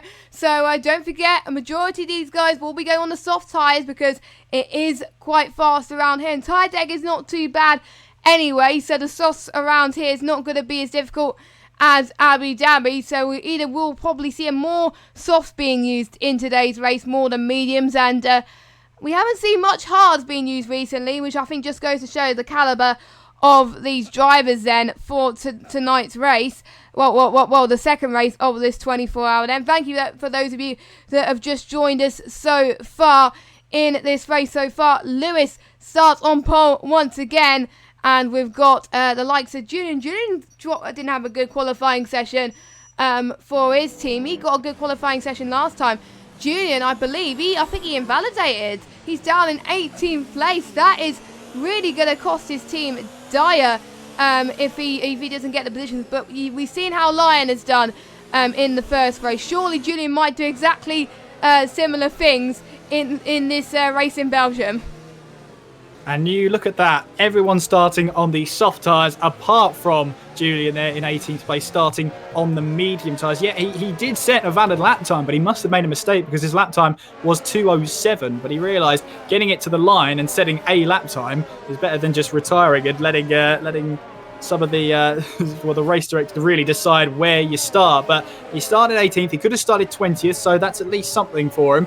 Lewis here, with the next 22 laps, will be hoping to try and make it back-to-back wins. He's got Ash Best behind him, though, and we know Ash Best is no slouch. Montana as well in 3rd place did really well there, with Toxic there in 4th. Finished 4th in the last race, qualified 4th for this race. I wonder if I'm starting to see a pattern emerge here.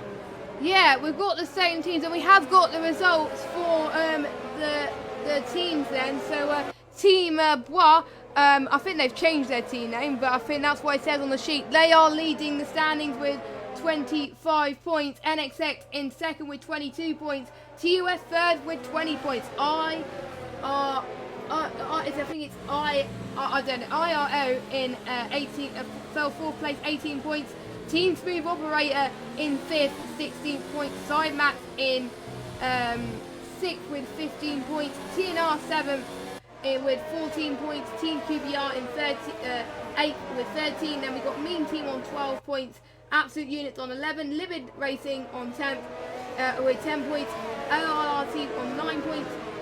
To be confirmed team in 8 points. Nordic in 7 points. Team Rogue Nation with 6 points, and everybody else, which is NF Online Racing, IRL All Stars, LOE, OWR, and A1 All Stars yet to score, obviously, because either they've retired from this race. So yeah, that is quite a close field, and it's only the first race. So I did the start last time, and is your last race with me. So I'll let you take the start this time, Kieran.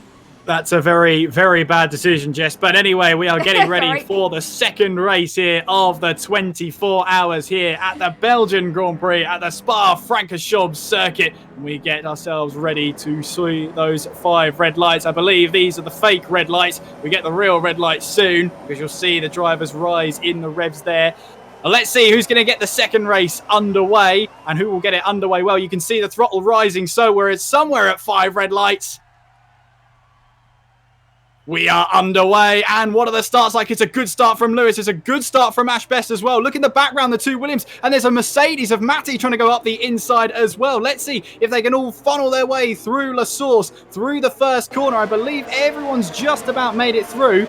as we now go down towards Eau Rouge and Radion. Look at this. Most of them are too wide heading through here. You got Dakar, Hoist there trying to go through. Remember, they're on cold tyres. Have they all made their way through? I think they just about have now. Down the Kemmel Straight. Meanwhile, battle for the lead then. Ash Best is side by side with Lewis then, heading in towards Lake Coombe for the first time. Lewis on the inside, but Ash Best has sealed it down in towards the third part of Lake Coombe. He's got the move done down towards Brussels, and this car is now leading the race. Montana holds on to third ahead of Toxic Juice there in fifth with Midnight sixth. Albert in 7th with Cohen in 8th. Vapor on 9th. Pitmat rounding out the top 10 with Dakar not far behind either. You got Matty there in 16th place. He's got the move done on Jerry. And all 20 cars that started this race are still currently running in it, as most of them filter their way through Pouan and now on towards campus here. This high-speed section, this almost high-speed chicane as we make our way through. But Ash Best just about holding on to the lead. Not long left until this first lap is completed. Ryan in the XL car trying to get a move done on Morn, which he has done. Morn's missed the apex though, and Steph tried to take full advantage of that one, but no way through as they make their way through Stavilo there and onwards now towards Blanchimont. But towards the end of this first lap, then it's a great first lap. It's a great start for Ash Best. Yeah, brilliant stuff. I mean, the driver change of dreams, I think. So obviously this is his first race. This is Lewis's second race. So Lewis may find it a bit more difficult to get to the rhythm, where Ash Best has had just practice on the first track to get his mind into it. Brilliant stuff from Ash Best. Midnight also had a good start. He's up into 5th place. He's going to dive it around the outside into turn 1. That is just sensational. Late on the brakes. Nice and controlled there. Juice not leaving him enough space. They're going to El Rouge. They've all kept it clean around so far. Let's hope there's no contact here. No DRS, remember, going into the Kemmel Straight. So all they're going to rely on is slipstream here. Can Midnight get the power? He's not getting much power at the moment. He decides to back out of this move for now. Juiced into second. Meanwhile, we've got a battle for the lead then. Louis is going to try and get the lead into Bruchel then. Can Ash Best cover it off and get the lead once again? He's going to get the outside line. Louis actually defends for all his might here. He doesn't want to lose the lead of this race so far. Ash Best does definitely not want to lose the lead. We did have a yellow flag. I don't know what that is for. We'll have to wait and see. Now going towards Pouan then for the second time then. It looks like Ash Best holds on to the lead for now. Montana is also in this as well. He's absolutely flying as well. It's just a whole train of cars trying to stop the Ferrari car of Lewis taking this win today. Yeah, absolutely. And that yellow flag was more down the Kemmel Straight, was facing the wrong way. And so that's what those yellow flags were for. But yeah, Ash Best just about holding on for the lead of this race. One driver to watch out for, Montana, looking ominously at the back of Lewis's car then as we head through Blanchimont for the second time in this race. Going through now, full throttle, even with that dirty air. He's closing in on Lewis here as we make our way towards the bus stop chicane. Ash Best still holding on to the lead of this race. Then Juiced is looking for any sort of move on the fly here. And Midnight in 5th, Toxic down to 6th then, as Ash Best, then Montana, then Juice sets the fastest lap of the race. Then DRS will now be online for the first time this race. And now that will be Lewis trying to get the exit off of La Source to a T, because he knows this is the important one now as we make our way through Eau Rouge, up the hill through Radion there. It's really important that the car stays stable throughout, and Lewis now on the back of the Racing Point then into the slipstream he goes. He pulls to the left hand side. Ash Best is going to try and defend the inside line and on the entrance to Lake Coombe, but Lewis with that DRS seals the move and takes back the lead of the race. Toxic then gets the move done on Midnight. Then he now moves up to P5. He was up in P4 earlier on in this race, but has dropped away. At least he's recovered to P5 now. But Lewis is your new leader of the race. Yeah, once again, then he's showing in full force. And the most crucial thing is, can he stay ahead for his first stint? Don't forget there is 2 stop, and can he pull the gap to Ash Best? Then he needs to. Ash Best is a really hard attacker when it comes to battles, and he can really push on those soft compounder tyres. Don't forget the softs last ages on this track. They could last 9 laps, and don't forget it's only 22 laps, so 9 laps may feel like an eternity for these drivers due to the fact that they are very long laps. We can see the gap between Lewis and Ash Best now is really starting to go back. We got a yellow flag. That is Cohen then, who has lost it a little bit there. He's down into 11. Dakar has got past him in the Red Bull, up into 10th place for now. Any other battles that we are seeing? Not at the moment, as we are about to get onto lap 4 then. DRS is enabled then towards the start-finish straight now, as let's see if Ash Best could get the jump on Lewis. No, he can't. Lewis is just getting a full throttle at the moment. He knows he wants this win to extend their lead in the championship, and he set the fastest lap. Brilliant stuff. We got our first pit stop, which is Cohen, Dofdal, Hoist and XL Ryan then. They're probably going to go onto the medium compounded tyres unless they've had damage. I know Cohen might have had damage, so there might be the hards for him. We'll have to wait and see. Cohen and Ryan on the mediums. What about Dofdal's Hoist? He's on the mediums as well. This is round 4 for Lewis and Ash Best. Can Ash Best get the jump? Nope, he stays behind. So Lewis has made very good work on the racing point already then, and more crucially stays in the lead. But Juice is right on the back of Montana now as they chase for the last podium spot. Absolutely, but Lewis has got to keep his wits about him. At Abu Dhabi last time out, he was almost a lap faster than the car behind. This time, though, Ash Best is keeping him on his toes. Julian is up to P12 after not having a great qualifying, down and obviously qualifying in P18. He is up to P12. He started on those medium tyres. He's looking to just try and make that best stint possible. Montana, meanwhile, looking on the back of Ash Best. Ash Best has actually fallen outside of DRS range of Lewis Welsh, 1.3 seconds. So Ash Best has had a bit of a scruffy lap, and Montana is trying to reel him in then for second place in this race. The thing that's going to hurt Ash Best the most is down the Kemmel Straight. He's not going to have any DRS to defend from Montana, so he's got to try and get the best exit possible out of the La Source hairpin.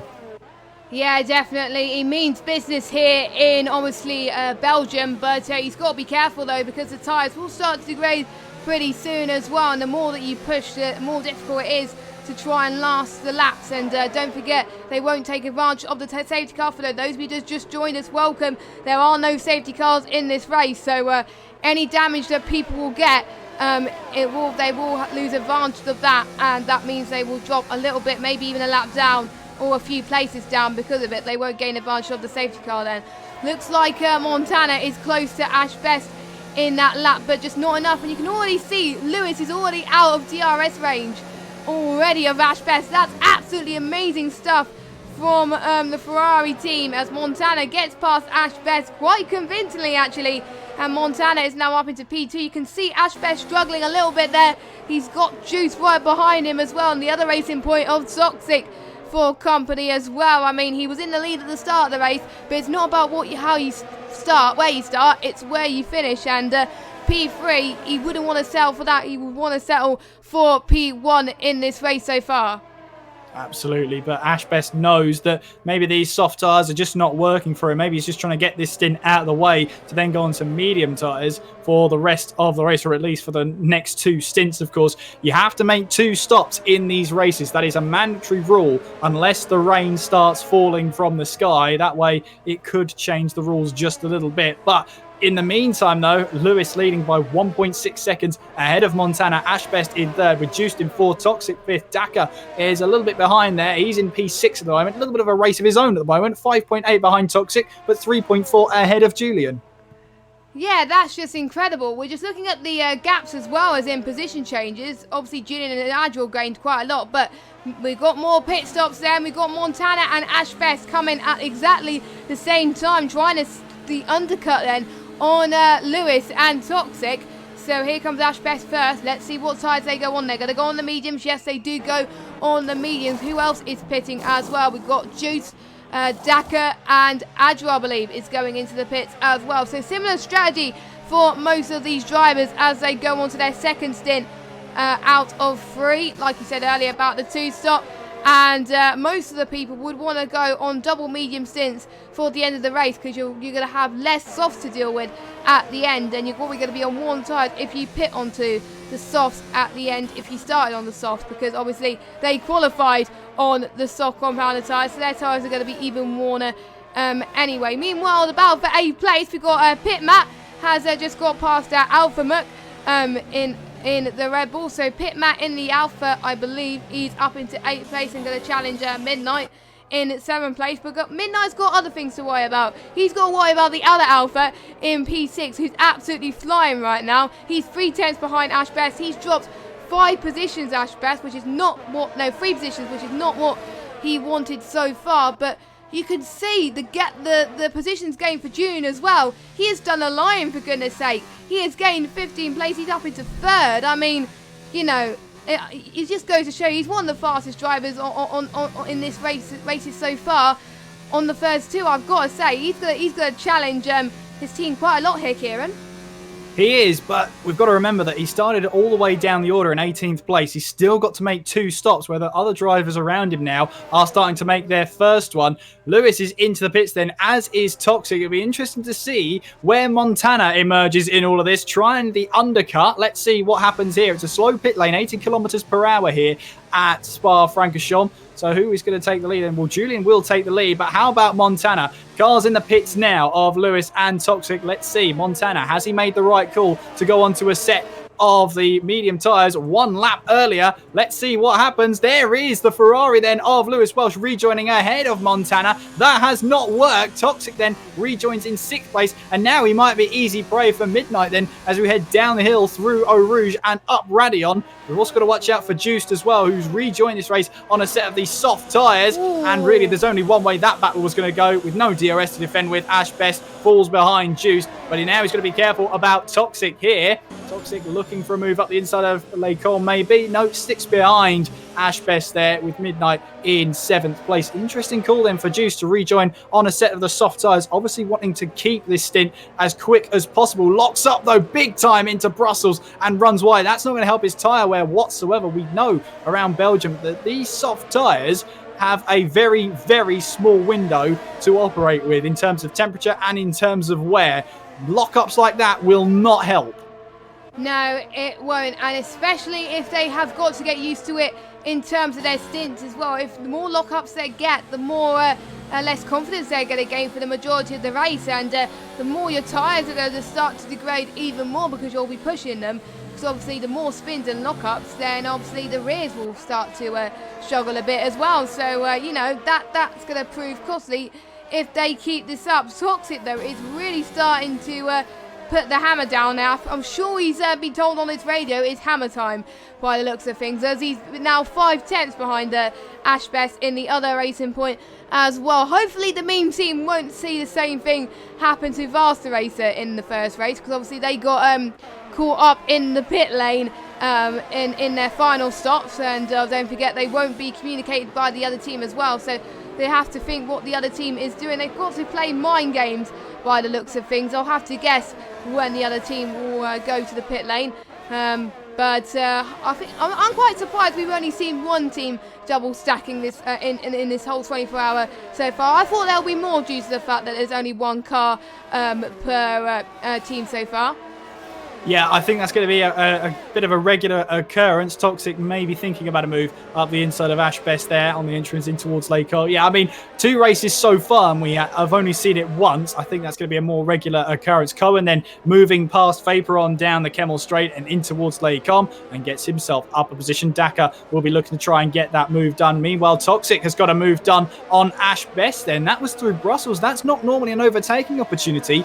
My thinking is that Ash Best locked up on entry into Brussels. Is downhill on the entrance when you're braking into the corner. It's very, very easy to lock up the front left tyre and just run completely or understeer completely off the corner. So I'm not surprised if that was the case, but Ash Best will be kicking himself. 2nd place, front row of this grid to start this race. Now down in 6th place, lost a position to Toxic. Now he's under pressure from Midnight. Just to take you quickly through some of the penalties, Morner's got a 5 seconds penalty for speeding in the pit lane. He'll have to serve that at his next pit stop. Midnight's got a 3-second time penalty, so too does Hoist. Vaporon has a 3-second time penalty. Cohen has one, and Hoist picked up, Morn picked up a 3-second time penalty, which he can't serve in the pit stops because of multiple warnings. So hopefully that brings you up to speed with the penalties. Julian comes into the pits then, and to make his first stop of this race. So that's going to hand Montana 2nd, Juice 3rd, Toxic 4th, Ash Best 5th, Midnight 6th, Pitmat 7th, Alpama in 8th with Cohen in 9th, and Vaporon rounding out the top 10. Remember, all 20 cars are still running in this race. That means all positions are currently point scoring positions. Getting to the checkered flag and being consistent are the 2 big things over these next 24 hours. Yeah, definitely, and surely a lot more people would want to be in the top 10 more than at the bottom 10, to be honest, because the more points you gain there, the better. And you can't really consistently go down in last place. You don't really want to do that, to be honest. So it's very crucial that you climb up the order as much as you can. And there's a little bit of an incentive as well to finish this race, because if you do finish this race, you're gonna make your team proud, but also let the cause that we are raising for proud. For those of you that don't know, we are raising money for NHS Charities together, who are supporting the COVID-19 outbreak. And make sure you are hopefully you guys are keeping safe, of course, and staying at home and following your country's lockdown procedures if they have one. So yeah, just keep it safe, guys. And anyway, we're going back down to pretty much 12th place in this field at the moment. We've got Matty then and Daka still having a little bit of a cheeky battle, going past Puon, and now I think it's past. I'm trying to figure out what corner it is. I think, nope, it's just past Paul Frere now, and approaching Blanchemont now. Again, that's going to be really hard to overtake, so they're probably going to wait in the bus stop then. That is going to be the next overtaking opportunity. 4 wide potentially this could be, but hopefully this won't happen to be 4 wide, I must say. It's probably going to be 2 wide, so Matty will probably just sit back very tightly and just wait for either Daka or Vaporon to make a mistake, which they're not. They're keeping it tidy there as well. And also don't forget Cohen as well, who is down in 9th place as well. Are they going to make a challenge into turn 1? They're still running in tandem at the moment, so they are keeping it together. So some of them not taking any further risks at the moment. We're not seeing any Spa 98 moments at the moment, which is great to see. We're not seeing much damage in this race, which I'm probably more relieved about than anything. We're just seeing some good racing. Absolutely. Juiced is closing in on Montana, though, on those soft tyres. 0.6 of a second so far. Ash Best is keeping Toxic close company, 0.4 behind him. And Midnight is keeping a distant watch on the pair of them. Pitmat then also on soft tyres, and he's gone for 2 soft stints at the start of this race. Daka, meanwhile, trying to get a move on Vaporon. Vaporon runs wide on the exit of the third part of Lake Com, down towards Brussels here, and he runs wide even more because of the dirt on his tyres. Matty, he's into the wall. He just about kept that away. Then Vaporon takes that position back, and Matty somehow avoids that tyre wall there and keeps his front wing, keeps his tyres, more importantly, intact. Well, that would have been a very scary moment for Matty there. At least he's only lost a position and not his front right tyre. That pretty much probably scared me more than anything. Jesus Christ, I mean, that was almost a shunt, but it wasn't. Thank goodness the Mercedes won't have to pay front wing repairs for that. So that means Matty has got to keep it a little bit more consistent, to be honest, I think, in order to avoid these. And I think he's I think dropped a little bit. Yes, he had. He's now 0.6 behind Vaporon, but Vaporon is 1/10 behind Daka then in the Red Bull. Vaporon's going to dive it in around the inside. He goes into the bus stop chicane. He goes to the start finish straight. He says, thank you very much. That's my P10 out the way, and that's position gained for him. And Matty, he's going to try and get the run into turn 1 through the source. I think he's going to try and do it, you know. Has a bit of touching wheels once again. A lot of Daka losing the back end there into turn 1. That is not what you want to do at the early stages, well, the mid stages of this race. But he's going to try once again then to go for a move into the Camel Straight then as well. Juice is only about 0.4 behind Montana, but this is where the battle really lies. Car 1 for Daka. Is it going to be car 2 for Daka? No, it is not, as he stays behind Vaporon, but it almost looked like it was going to be a double overtake there. It did, but Matty's not done with this yet. Will he try and move down the inside at Brussels? Well, you've got to watch out for Praga as well. Daka runs deep, but he's trying to get the exit out of Brussels, then in towards X corner as Matty gets onto the curb on the entrance there, unsettles the car. A bit cagey between those three right now in terms of they're all feeling the pressure, to be honest with you. There's a little mistake here and there. Daka holding on to P11, Matty P12, and Praga then looking to try and take advantage of any mistakes that these two make. At least Matty and Daka ahead of him, and Vaporon can simply just try and drive away into the distance to try and get away from those two. But yeah, that's going to be a very intense battle on the track. I'm just having a look at other battles out on track. You've got Montana and Juice now 0.4 of a second, but Juice struggling actually to try and find a way past Montana on those soft tyres. I mean, let's see how old those tyres actually are. Well, they're 5 laps old. That's probably a reason why Alpamert gets a move done on pit mat up the inside. Important move needed to be made because Alpamert is on the medium tyres and pit mat on some old soft tyres, which are past their sell-by date, that is for sure. But look at this battle now, down P11. Matty looking for a move down towards the source, maybe? No, he'll try and get the exit here. Let's just jump on board with second place, the battle for it anyway, because Juice has got some DRS, and finally, after many sectors and many corners of following that McLaren, Juice has got the move up to P2, but he's on 6-lap-old soft tyres. Meanwhile, Ash Best is trying to start his recovery up to P4. He goes up the inside at the last section of Les Combes, and he gets that move done. As Matty then moves past Dakar in towards the entrance of Les Combes. The overtakes are happening faster than I can speak, Jess.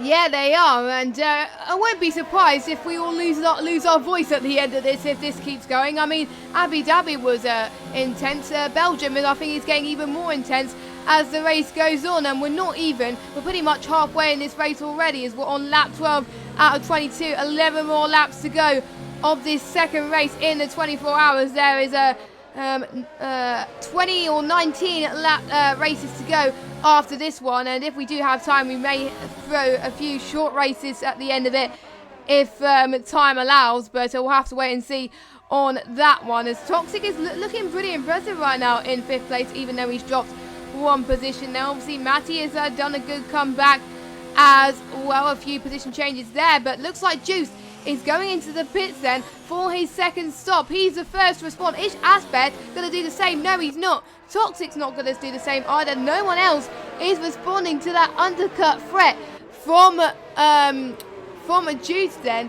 which I think says something about Juice's pace right now, and it might be a bit of damage. That's probably why he might pit. No, it's not for damage, but there we go. Juice is going on to a set of the medium compound tyre, and I do believe that is his final pit stop. Yes, it is, because the mediums definitely do last to the end around this Grand Prix track, and Dakar, he just gets past him on the pit straight. That was very close into getting that move done there. Don't forget, Dakar is still yet to make another pit stop, so surely Juice is going to get the move done into the Camel straight here. He's going to have a look on the right hand side here. DRS open right here, and he gets it done cleanly, and no harm done there. So that is one car that he's cleared off from Trafford, and he's now got to worry about Matty then in P10.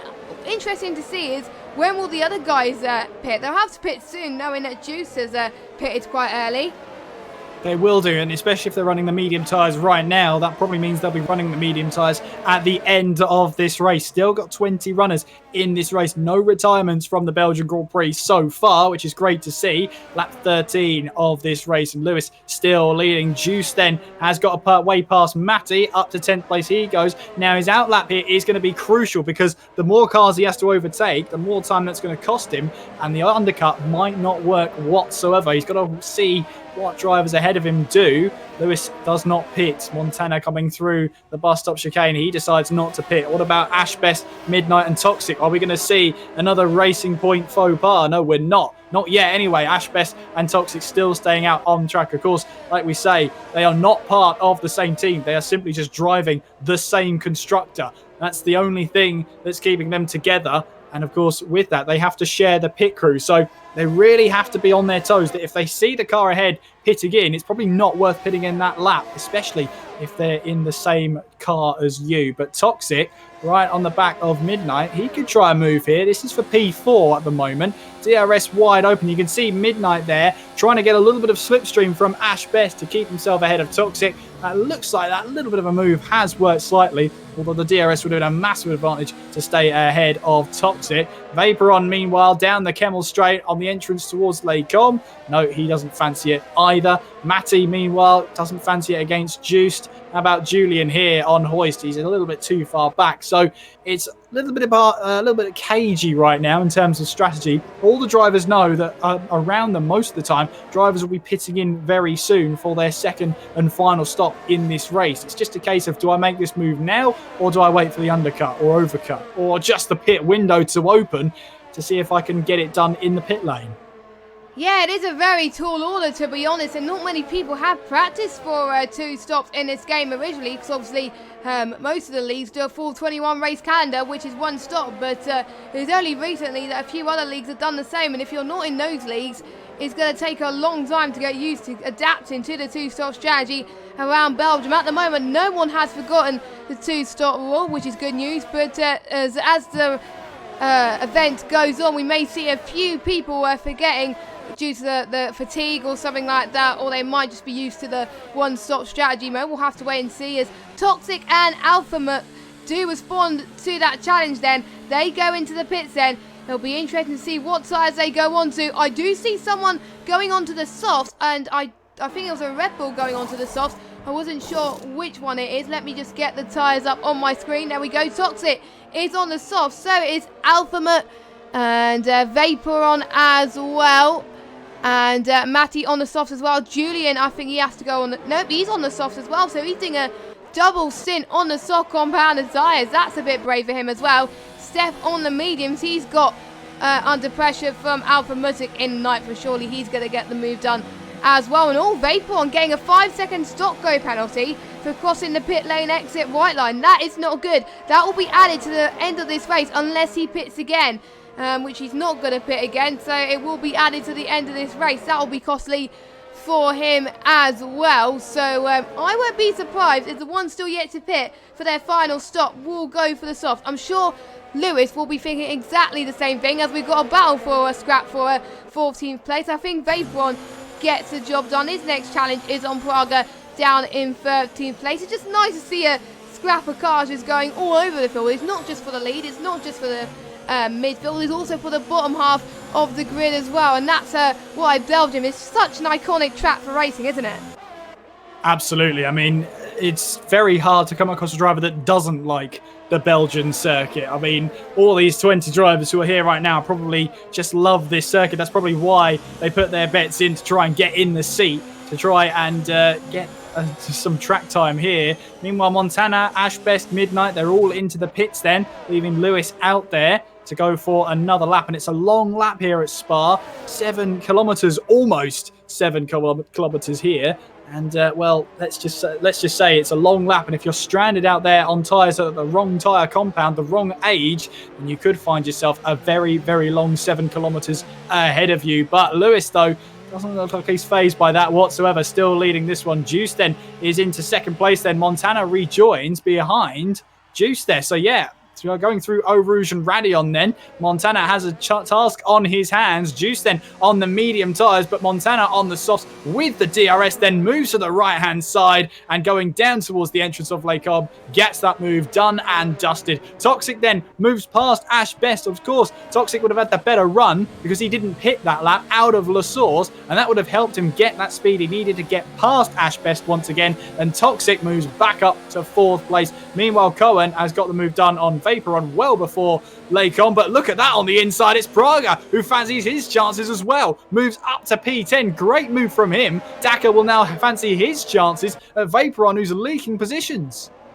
I mean, that's just sensational from these guys. It looks like they're battling for the win here, not for 10th place. This is just absolutely amazing, and it just goes to show every point counts. It's not just getting points for 1st to 10th place. Everybody will get points, and it will be amazing if all 20 cars finish. I've never come across a race that's had all 20 cars finish. Could this be the first one I ever commentate on which has all 20 cars finished? And saying that, I probably might have just jinxed myself, so thanks a lot, Jess. Anyway, Lewis is going into the pits then. He's going on his final stop. He cut it a little bit fine, didn't he? I thought he was going to get close to disqualification, but of course not. He knows he's got to pit twice. He's done it in the first race. He's going onto the softs towards the end, and that's going to help him pass his lap as well. Montana, though, he's going to see if he can try and get ahead of him, but I don't think he is. Let's have a look at Louis. Oh, it's three tenths gap between Lewis and Montana, so now 2.6. He is catching a little bit, so I think Lewis has done the right thing, pitting when he did as well. Meanwhile, a little bit of a scrap for 10th once again then, as Vaporon tries to fend from the outside onto Praga then. Praga now has P10 potentially again, as Vaporon just made a little bit of a mistake then. into turn 2. But meanwhile, let's have a look for the battle for 5th then. Midnight coming into the action as well, almost trying to get a move in across 2 cars then. That would have been amazing for Midnight, but unfortunately could not get it done. Ash Best all the way down in 6th place from P2. That's not what he wants to start his first race with the mean team, but I'm sure people will have to probably live with it as well. And Vapon gets the move done on Praga once again. We could see more moves from the Ferrari and the Haas, of those two anyway, in this race, as Toxic making a little bit of a mistake there. Alpha does get past him, and Ash Best going to get past him as well. Oh no! Ash Best has made a huge mistake, and is he going to hit the wall? No, he doesn't. That was just a spin there.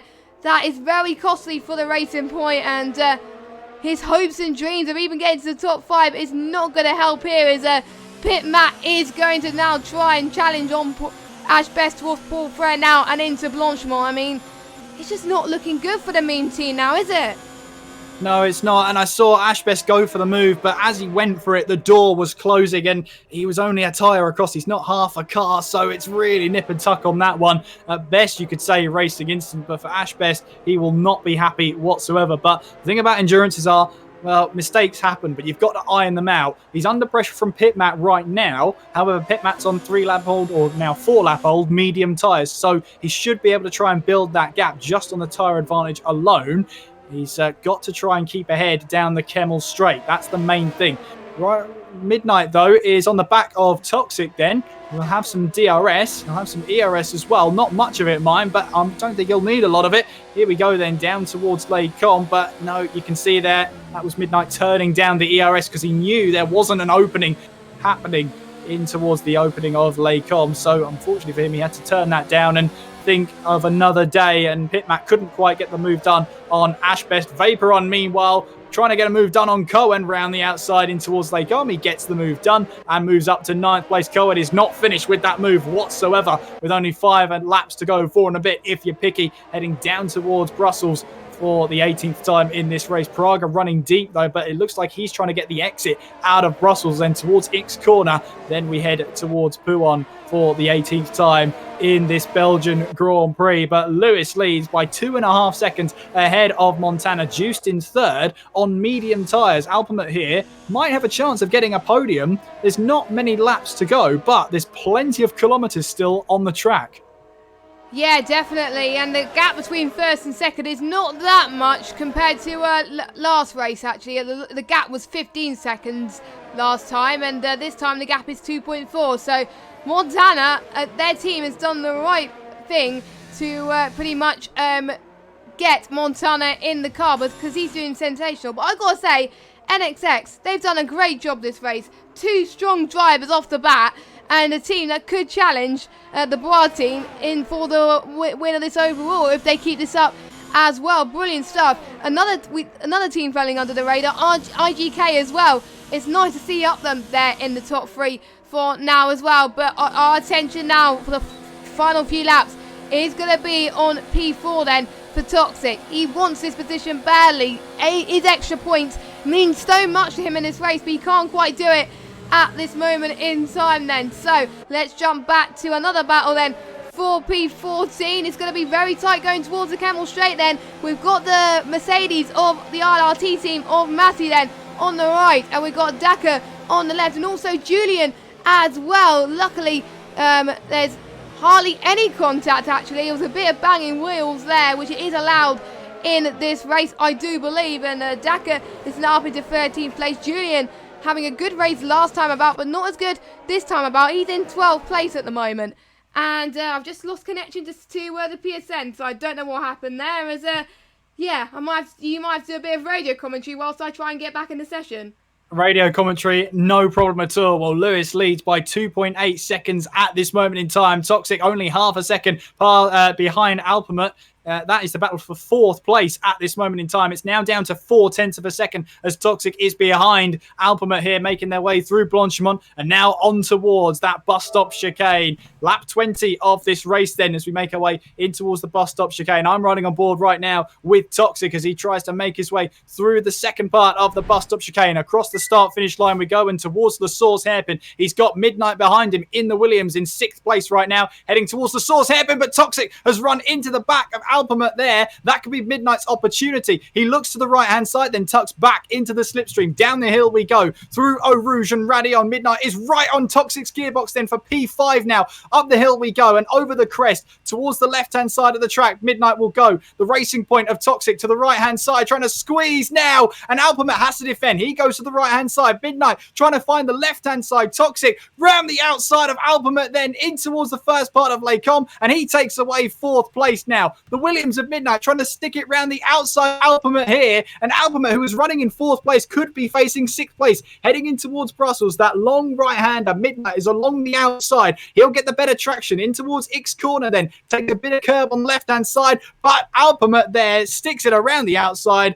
Absolutely brilliant stuff from him, and he holds on to P5 at least, but Toxic's now 1 second up the road here. That in 8th place. Meanwhile, Julian is now up to 11th place, but there's all sorts happening at Brussels here. Matty got onto the curve and lost the back end. He's now down to P13, having originally held 11th. Julian up to 11th. Cohen up in 12th now as they head their way in towards Pouan. Cohen trying to put that pressure on Julian then as they make their way now on towards the chicane section.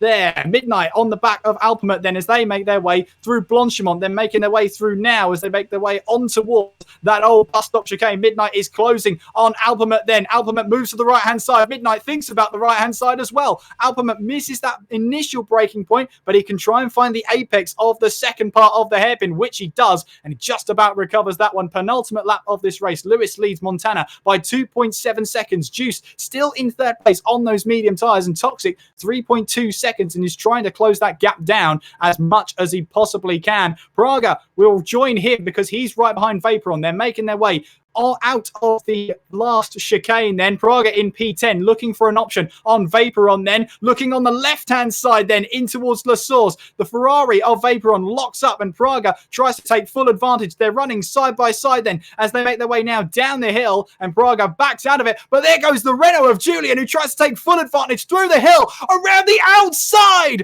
of I can't describe that one. You needed to see that one. That was honestly unbelievable. Julian just pulled off one of the most impossible moves, and now Duthdale Hoist trying to get some ground here. Now it's 3 wide as we head in towards Lake Com for the 21st time, as Cohen took to the infield there and lost a ton of positions. But Julian, that move was never on. He stuck it around the outside on the entrance on towards the bottom of the hill, and by the time he reached the top, he was up 2 positions. It was honestly an amazing move, and it just stopped my commentary dead. That was it. Unbelievable. But he's now up to P9. Praga then in P10. Hoist is looking to try and take advantage of a Praga who would have been definitely surprised of Julian then, who took his way up towards 9th place. Lewis will be starting the final lap of the race now, so there's not long of this race to go. Just over 7 kilometers of this race to go now before the checkered flag falls for the second time here in this 24-hour race. Matty then right on the back of Duthdale Hoist as we make our way now on towards Blanchimont. It's the corner before Blanchimont, then we head towards Blanchimont. Hoist is helped here by Praga's slipstream. Hoist moves to the left-hand side, and the Haas remains on the right-hand side of the track as they make their way on towards that chicane, that bus stop chicane, trying to get the traction in as much as possible. Praga holds on for now as Hoist loses ground. Matty in the Mercedes looking to try and take advantage of that down towards the Source hairpin, but he's just a little bit too far back right now. Looking at the circuit map, I can see Lewis Welsh is at Brussels right now, heading his way on towards X corner. Matty, meanwhile, in the slipstream of Hoist as they make their way through Eau Rouge and then up the hill through Radion. Oh, Matty's lost the back end! Into the wall he goes! And the first retirement of this Belgian race is Matty. He is out at the top of the hill. The back end just went on him, and something to do with tyre wear. And unfortunately for him, he is out of the Belgian Grand Prix. His team will be scoring 0 points this race. Praga, meanwhile, is 6/10 back, now 8/10 back on Julian. Hoist is looking to try and get a late position here. Montana now picks up a 3-second time penalty. That could cost him towards the end of this race. Midnight is 8/10 back on Toxic, as Vaporon, I believe, is around. No, he's not. I saw a yellow flag and instantly saw Vaporon drop a position, but I thought that would have been it. Unfortunately, though, for another car, it wasn't. Vaporon down to 15th place, but heading his way towards the start-finish line and to take win 2 out of 2. Lewis Welsh wins the Belgian race here of the 24-hour. Montana finishes in 2nd place, and Juiced has managed to hold on those medium tyres. He crosses the line in 3rd place. A fantastic drive. Toxic then crosses the line in 4th with Midnight in 5th. Alpamet then moves up to 3rd place through penalties, so he'll take that last podium spot. So that's going to drop Juice to 4th, Toxic to 5th, Midnight 6th, Ashbest in 7th, Pitman in 8th. Julian, who has pulled off one sensational move through Eau Rouge and Radion, is going to try and take P9 here. Praga will try and beat Hoist to the line here for P10 as we make our way towards that checkered flag. There you go, Julian 9th, Praga 10th. Hoist in 11th, but now drops to 13th. Steph moves up to 11th. Cohen up to 12th. Hoist down to 13th there. Adrilo in 14th place. Ryan will come across the line in 15th place. Vaporon is doing donuts at the final corner. I don't think his team will appreciate that too much, but he now makes his way towards the line. He's got a big gap over Dakar there as they make their way now in towards that bus-stop chicane. Vaporon crosses the line in 16th. Dakar here and Morn in 17th and 18th as they make their way through that final corner, just trying to keep it all together. Dakar crosses the line in 17th, Morn across the line in 18th, and so the last car to cross the line will be Jerry here in P19, but that's valuable points for his team, and one more than maybe he was expecting through Matty's retirement. Heading towards that start-finish line now, Jerry's going to pick up the final points of the race, and the race has finished, and Lewis grabs another 1st place, another win for the Bois team, and I need a drink.